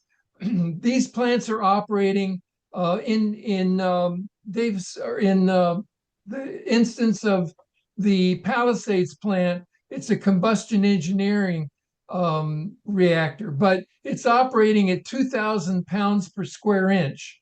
And at that pressure, water doesn't boil. So you can get the temperature of hot water up to 600 degrees Fahrenheit. And that's what is circulating through the steam generators on the hot leg. And so and at the same time, the reactor core with its neutron bombardment is changing the chemistry of the vessel, and the liner, and that leads to its chemical loss of ductility. So the setup that we saw at Davis-Besse, likewise, that could happen at the Palisades plant, is the neutron radiation was able to embrittle stainless steel liners, penetration seals where the control rods drive in and out. And that crack, a hairline crack at 2,000 pounds per square inch, forced the borated coolant out through that crack, and it came out in a steam flash, condensed, and then dropped back down onto the 600-degree Fahrenheit vessel head. The water flashed off, and you started getting a pooling of boric acid on the top of the vessel head that ate through 6 3/4 inches of steel, and we came within 3/16 of an inch with that stainless steel, corrosion-resistant stainless steel liner bulging out into this crater like an inner tube out of a ball tire. It was stretching that steel. And we came maybe within 8 weeks of a major loss of coolant accident at Davis-Besse. The point being, the Palisades nuclear power station is probably one of the most embrittled reactor pressure vessels in the entire industry. And so, the regulator, if you can even hint at it, is ignoring, taking this jalopy into not just the restart. The restart is only the prelude to a 20-year license extension that will send this reactor on a mission to operate out to 60 to 80 years. They're already in the initial license renewal for, their original license was 40 years. They got an initial license renewal for 20 years, and they're now in that period of 40 to 60. But in 2031, that's where this restart takes you. Then they will be coming for a 60 to 80 year license extension. They will run this plant into the ground. And the only reason they're doing the restart is to deal the deck so that they have this economic reach for a 60 to 80 year license extension. And that's the big concern. This restart is only a prelude to a much more likely disaster as the embrittlement just keeps going. Okay. Yeah, embrittlement, I'm glad you raised that, Paul. We haven't talked about embrittlement yet. And let's go through Ray Lutz, who has a lot of expertise with the steam generator, and then we'll go to Carl Grossman. Ray, you're in Southern California. You had the experience shutting down San Onofre. How does that play out at Palisades? Well, thank you so much. The San Onofre is just like a storybook of how these things can go bad. And even with the best of intentions, they're trying to, reinstall the steam generators, the largest in the world, had a new company make them. Mitsubishi Heavy Industries. And I read through all of their stuff. And at a certain point, the expert said, like, we're not sure if this is going to vibrate itself apart because your modeling is incorrect. They had a three-way, like a pyramid, the tubes in a pyramid, and the model was set up for a four, like a square orientation. So their modeling was completely a different for a different tube orientation within the steam generator. Yeah, if you look at the picture, you see a big steam generator. That is a really tall, it's like 60 feet tall and like 16 feet around. And there's 10,000 tubes that go up and around. Now, so their modeling was not correct. And the expert said, look, I want to build another simulator of this. And they said, no, we're tired of simulating. We just want to go forward with the design the way it is. And they did that. And within 11 months, it had started to rattle itself into leaking. Fortunately, the emergency shutdown worked and the plant was shut down. And then fortunately, the company realized that they were not going to be able to restart this economically. That, I mean, if you really look at their books, you find out they do make a lot of profit on these, but mostly due to maintenance and upkeep. In terms of making power, the power is totally uneconomical. It doesn't compete with anything right now. And so you can work to try to close these based on economics of just the power, like how much does it cost to make it? None of these are a winner, none of them. And but they still like it because they can put it into their, quarterly reports and so forth and say we're going to restart for 80 years. That's always sounds good, but the reality is that they're not very good economically. And then if you start adding in the waste problem, now this just happened.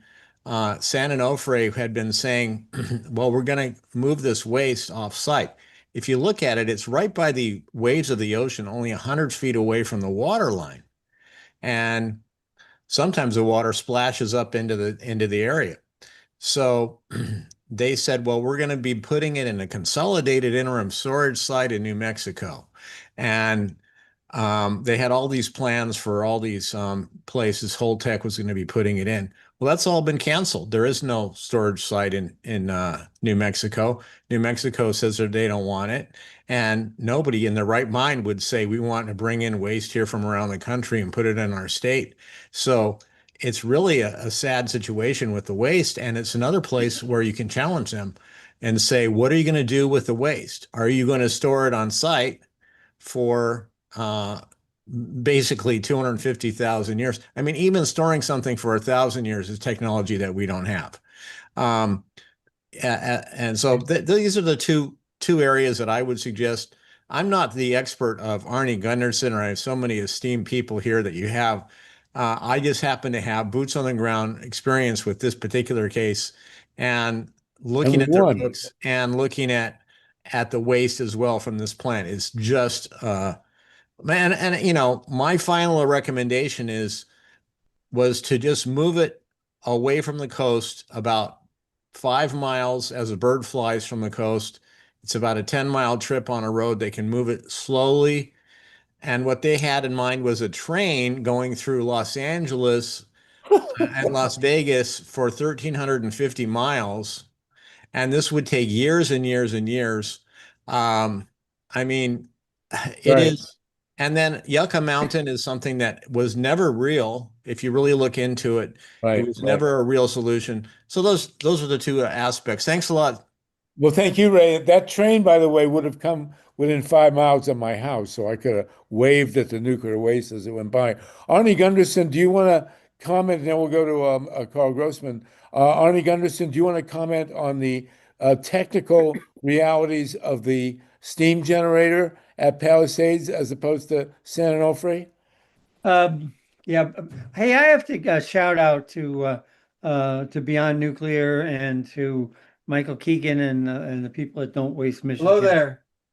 They say again? I'm unmuted. No, we got Arnie Gunderson. Yeah. A shout out to the people at Beyond Nuclear, Kevin Camps and the ground game, Paul and the group back at the office, and the Beyond Nuclear people. We're doing so much with so few resources.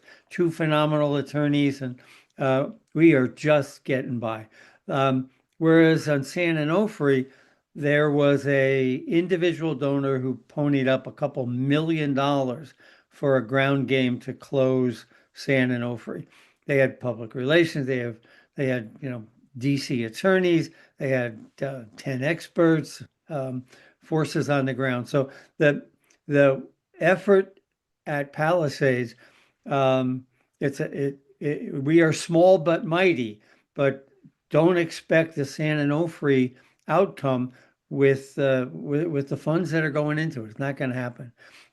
On a technical issue, and I'll be off, and I've got a meeting I've got to leave for at 6. The technical issue was that when 3 Mile Island was closed down, when Duane Arnold was closed down, and when Palisades was closed down, they let the water sit. They didn't keep it maintained with pH control so that it didn't get too acidic or basic, and they didn't put oxygen scavengers into it in any of those plants. So the problems that we're seeing, the metallurgical problems that we're seeing at all of these plants are common, that they were walking away. They were going to close them forever. Kewanee is another example. The water chemistry did not meet electric power and light guidelines for 3 or 4 years. And at that point, just let water sit in your toilet for 3 or 4 years and see what that looks like. So the power plant was damaged by neglect. And now people want to go back and say, well, it's okay. I called Palisades the Schrodinger's reactor because it was dead, and they're claiming that it should be somehow simultaneously alive, and it really isn't. So, Are you saying that the sitting water in the steam tubes, the steam generator at Palisades could have a tangible negative impact on its ability to reopen? Oh, it did. It did. The reason for all, Palisades had like 4 cracks in the steam generator the last time they looked, and it had 1,200 when Holtec went in and looked, and that was because they let the water become corrosive, both acidic and with oxygen.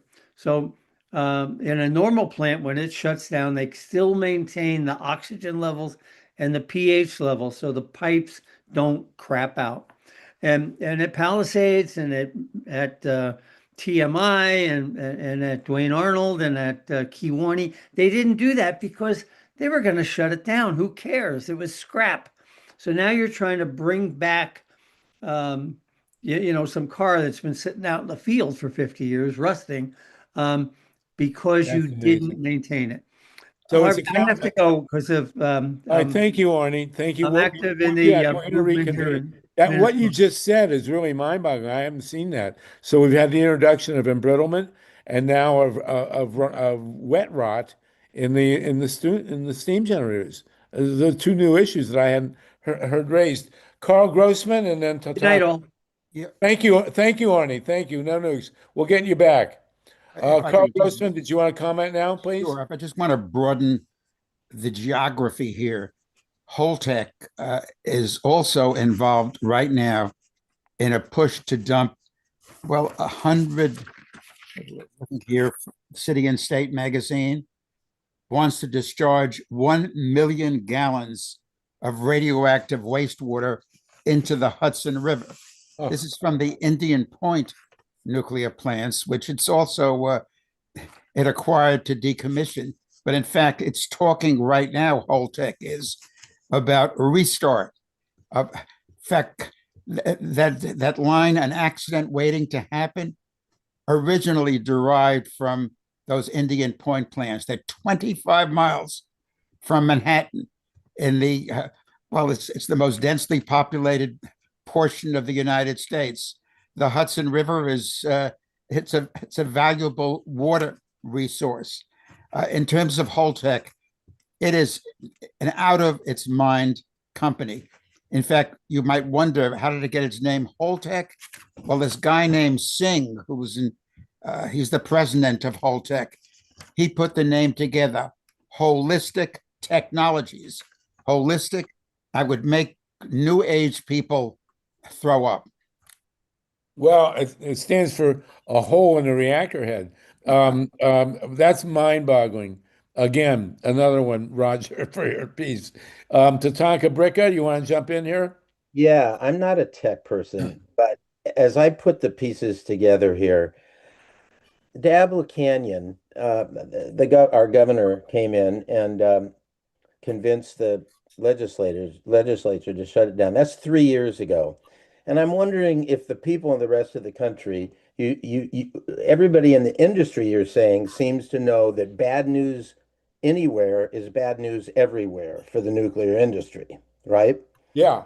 And if they say, well, if these trendsetters in California can pull off such a scheme as to reverse a decommissioning, have no accountability for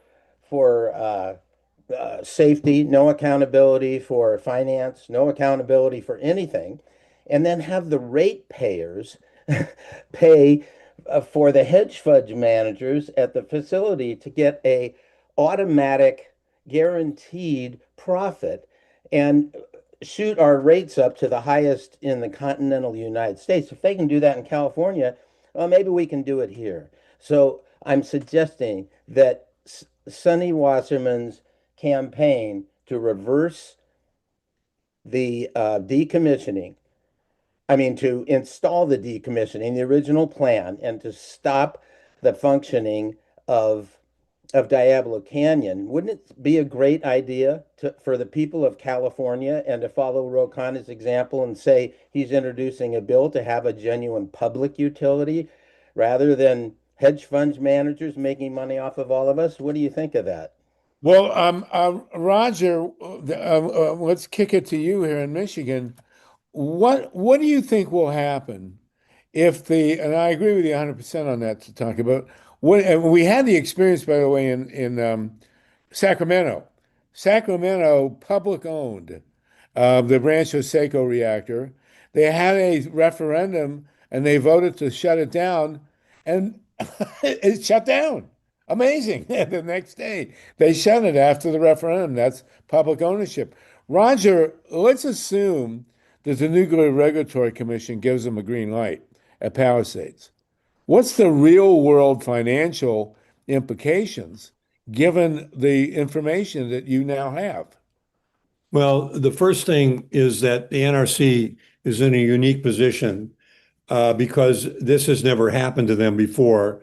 You understand, in the real world situation of the other three exemptions they got, remember, they've already gotten exemptions during the government shutdown for three things: the emergency plan, they got an exemption also for the the fire protection, and then they also got a big exemption for the welding work that they were in the middle of for the resleeving of the tubes. But this is completely different.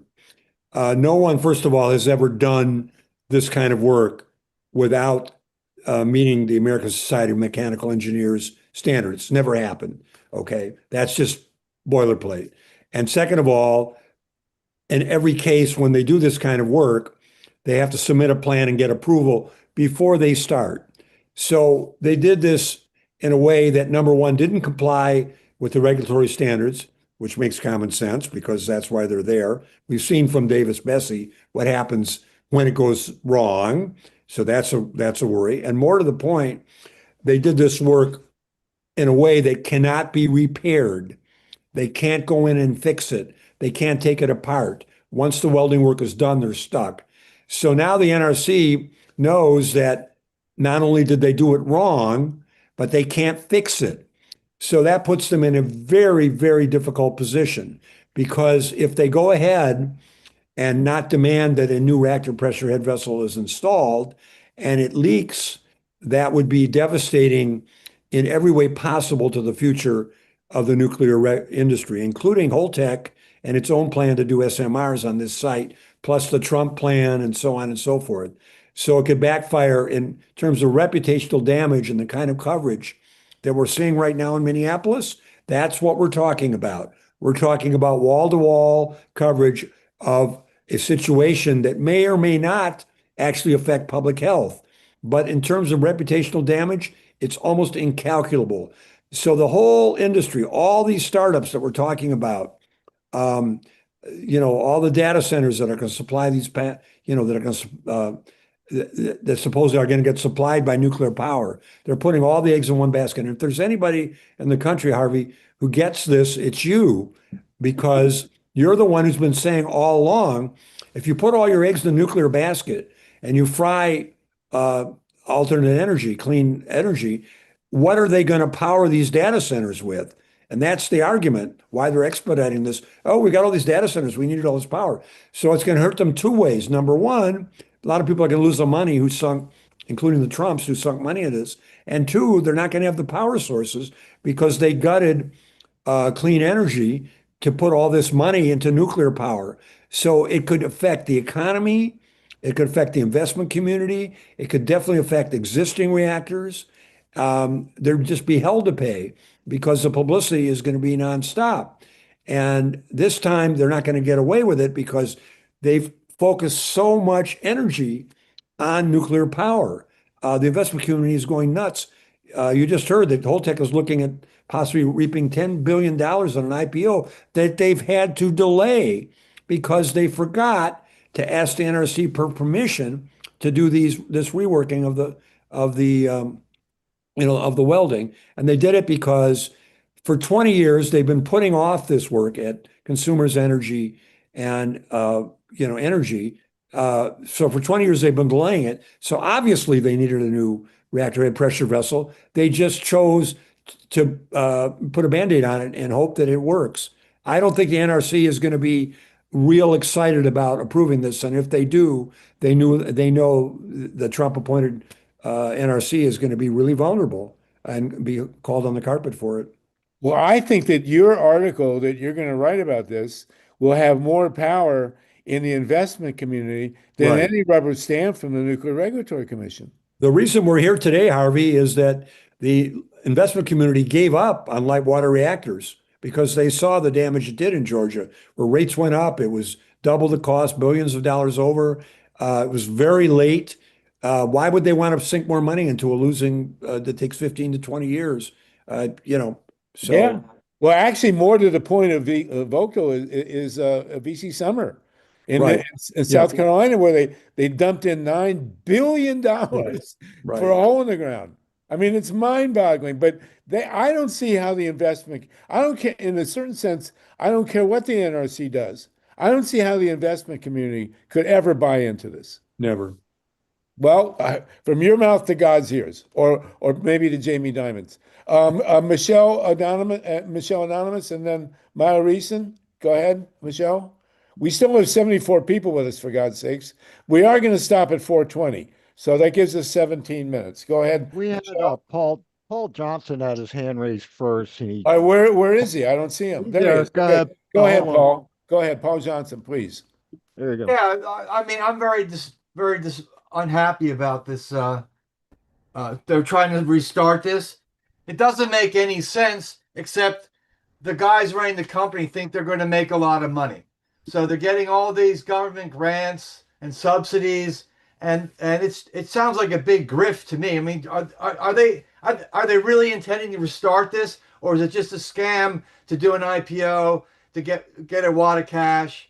And why would you put any money in old technology that when there's so much new stuff that's better and more reliable and safer? It doesn't make sense, except these idiots think they're going to make money, and we have to do something to call them out and stop them. And so what can we do to put an end to this madness? Because Roger's going to be writing all night about this. What do you think, Roger? Why are they doing this? Well, Paul, I want to tell you something. I saw my local state representative who voted unanimously with the Republicans and Democrats to give $300 million to this project. And I've spoken to him about it. We've met about it, and I called him about it. And guess what happened? Nothing. And the reason is that they bought off both sides. They are equal opportunity contributors to both campaigns. And this is the beauty of what nuclear power has managed to do. They have, since 1954, they have told the public that nuclear power will be too cheap too cheap to monitor. In other words, they've lied from day one about this technology, and we've seen in Chernobyl and more recent Zaporizhia and in 3 Mile Island and in Fukushima what this has cost us. Okay, and there's absolutely no question that they have bought off the Democrats and the Republicans from day one. And remember, we're here tonight because of two people, Gretchen Whitmer, my governor, and her predecessor. Okay. She was the one, the former governor is the one who carried the torch and convinced Biden to put all this money into it. And now Trump has doubled down. So we've got Gretchen Whitmer and Donald Trump on the same side on this. Okay. They're cheerleading each other. I bet when Gavin Newsom. Yeah, and when they restart, and Jennifer Granholm, who's the one that carried the torch into Biden's office to get all this money for Holtec, these two governors were the ones who did it. They weren't Republicans. Now Trump has doubled down on it, and believe me, the day they open this plant, Trump is going to be there with Whitmer. Count on it. You'll see it happening. Why did this happen? Because they're getting a lot of money, and the latest example is that Trump himself is 50% owner of a new nuclear power company that's going to do SMRs built by companies like Holtec. Okay, he's already got half the money's coming from Truth Social. Okay, so this is a power play in the investment community where they're literally getting money from both sides, and I can't even get my own state legislature who lives in my neighborhood to answer my phone calls. Unbelievable. Well, it's mind-boggling. And of course, Gavin Newsom is right in the middle of it, though. Although you'd be glad to know that as part of the keeping Diablo open, Biden they negotiated a $1.4 billion bailout. Trump is now trying to stiff California. Yep. $400 million. I love that. That's funny. Really, yeah. Well, you understand that Granholm sees this as a huge cash cow, free federal money. This was, and that's why she did it, to help her old state. And Whitmer was happy to take the money. They're getting direct money. It isn't even political money. They're getting, it's money going directly into the state, creating all these jobs. And they have more than 1,000 temporary workers. So that's a payroll that they love. It's free money. Unreal. It's unreal. Michelle Anonymous, was that you? We go to Yeah. Mark. Okay, and then yeah, I wanted to mention about because I took a physical geography class. I'm an older non-traditional student. I took in Las Vegas at UNLV, and I took a physical geography class some years back there, and the professors taught us that Yucca Mountain is made of volcanic rock, and it's just porous and can leak real easily, so it's not a safe storage. Mm-hmm. Plus, underneath are two major aquifers, and one spreads all the way into Southern California, and I think several different states. And of course, if radioactive waste got into the water, it would spread the radioactivity through all the water under all these states. So let me just confirm not what a good idea. Let me confirm what your professor told you, because I was in Yucca Mountain, and when you walk through Yucca Mountain and you look up, you can actually see the earthquake faults. They're visible in Yucca Mountain. And then there's what's called perched water, which means that they're like mini lakes on the top of the mountain. So if there's an earthquake, the water will come pouring down, and if there's radioactive waste in there, it'll turn to steam and blow the place up. Small details. So, but you were taught correctly, and you didn't miss much by not going through it. Mila and then Connie. That's absolutely right about Yucca Mountain, and it's interesting because a few years ago, a couple of people, advocates for nuclear power, wrote a book claiming that the only reason that Yucca Mountain has not been opened was because of political pressure, and that's just not the case. It was this the problem with the water, Yeah, which it's is ridiculous. huge. And then we have to also consider the fact that we would have something like a mobile Chernobyl effect going on of putting high level radioactive waste on highways and byways and railroads and who knows what. And it's just extraordinary. I've also heard, and I don't know if this is true, you say that it's volcanic rock, and I have heard the claim that in geological terms that Yucca Mountain is could possibly become active again as a volcano.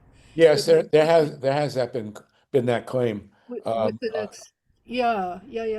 Right. So So I think go Yucca ahead. Mountain would make a great casino, but so far nobody's took me up on it. And I just wanted to push back a little bit. I think that Arnie's point was well taken, that there was an amazing gift from a very wealthy individual in the fight to shut San Onofre, and that was very Right. important.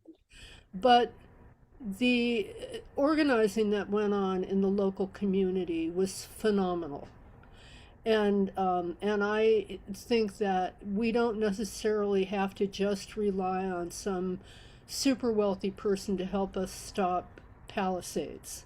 That it's still possible to shut Palisades with people power and organizing and getting the word out. And I think you're right, and I think Roger is about to light the torch here. So let's see if that works. And of course, Kevin Camps has been up there. It's a great Roger. I'm sure you got a lot of great people you're working with. Connie Klein, who's in Michigan. Let's get you unmuted, then we'll go to Tatanka, and then we're pretty much done. Go ahead, Connie. That's Ohio, not Michigan. I'm sorry, you're in Cleveland. Yeah, right. In the Cleveland area. I'm not sure that I have this most recent I've followed the Palisades situation closely. I'm not sure if I understand this latest issue with the reactor vessel head. So I'm wondering if there are accession numbers. I know you briefly showed a slide with a letter, which I presume was from Holtec to the NRC. It's in the notes. It's in the notes. Do you have access to the chat? Yes. It's in the chat. Somebody put it in. And I do want to mention before, I'll send it again. Before we lose track of this, there was a major uproar over this issue in France because all the tubing that goes through the vessel heads into the reactors to guide down the control rods in France was suspect. And there was a tremendous uproar because France, made a big deal of standardizing the reactors. But when you have a problem like that, every reactor has it. And it was a big deal in France. Go ahead, Connie. Sorry. Well, okay. There's so much in the chat. I just sent it to you. It's here right now. Okay. It's an 83-page document. I gave you the link. Okay. And Connie has been a great stalwart on the Perry and Davis-Besse plant. So thank you for that, Connie. Yeah, they're the latest thing with Perry. Well, with all three of the reactors that Vistra owns, they're uprating them. There's a deal with Meta to uprate all three reactors. I'm trying to get as much information on this as I can. And there's very little for the purpose of providing power for data centers in Ohio. Okay. Well, it always kills me because Northern Ohio should be 100% wind powered. The north coast of Ohio, 50 miles down from the lake, is ideal for wind. And I was actually in that region for a year trying to sell windmills. And every farmer that I went to wanted one. Yeah. And then the state legislature came in and killed it. Maybe if Amy Adams becomes governor, we can reverse the setback clause and get the wind industry going in Northern Ohio. Well, there's a case right now in the Ohio Supreme Court regarding solar in particular, because they killed both wind and solar. So we'll see what happens with that one. Okay, very good. Thank you, Connie. Always great to hear from you. Tatanka, Bricka, anybody else want to jump in? We're going to sign off in 6 minutes. Still got 68 people with us. Really great to have you all. Thank you so much. Go ahead, Tatanka. Yeah. So as we've heard here, massive corruption. The original proposal of the entire nuclear industry was based on a big lie, too cheap to meter, and it's safe. Okay. So they doubled down on the big lie. And the good news is that, as Milet said, and as Roger implied, when you have something like that, the public opinion here in the state of the California is bipartisan. People want distributed energy. They want rooftop solar. They want safe energy. They see through this. They're just not organized. Just imagine if this is a super saturated solution and it just takes a movement. I mean, just right. But who knows if we turn this thing around in California and actually go back to decommissioning here, the word will be that you can't put it on the consumers, all this bad news, and jack up everybody's rates. And bad news for the industry anywhere is bad news everywhere. We can actually turn this thing around. I mean, it's just extraordinary that you could probably get 75% of the people to support the idea of going back to the decommissioning and go to solar and battery technology, which is saving us already, and that would also speed across the country. So we're in a situation where what's going on with Holtec can backfire on that end, and what Gavin Newsom has tried to do here can backfire on this end, and we can attack the corruption, which is corporate, it's corporate capture of the government. And it becomes very for people, and we can be empowered by this if we think of it that way. Well, Roger Rapport, we can give you the last word. Very quickly go through Mila Reason and Paul Gunter, and then we'll get to you, Roger, and we'll rock and roll. Go ahead, Mila. Oh, I'll defer to Paul Gunter. Paul, go ahead, please. Paul Gunter. Well, I just wanted to mention, Harvey, when you said about the VC summer plant being a $9 billion disaster, that project, along with the over cost of building the Vogtle plants, it bankrupted Westinghouse, which then went into bankruptcy court, and now Westinghouse Electric is owned by Brookfield and Cameco. Their nuclear mining interests. Well, the South Carolina, just the utility there has broke a deal with those two to restart the construction of VC Summer. So, the restart of aging plants is just realize this is also now coupling up with a restart of suspended construction. And that's sort of the momentum that we have, we're witnessing right now. Well, these guys are absolutely desperate to avoid renewable energy. Everything they can do to avoid wind power and solar and geothermal and batteries, they are doing. And I think it's going to fail. I mean, the most important study I've seen of the restart of nuclear power was done by the Cato Institute, which is hardcore right-wing free market, and they said forget about it.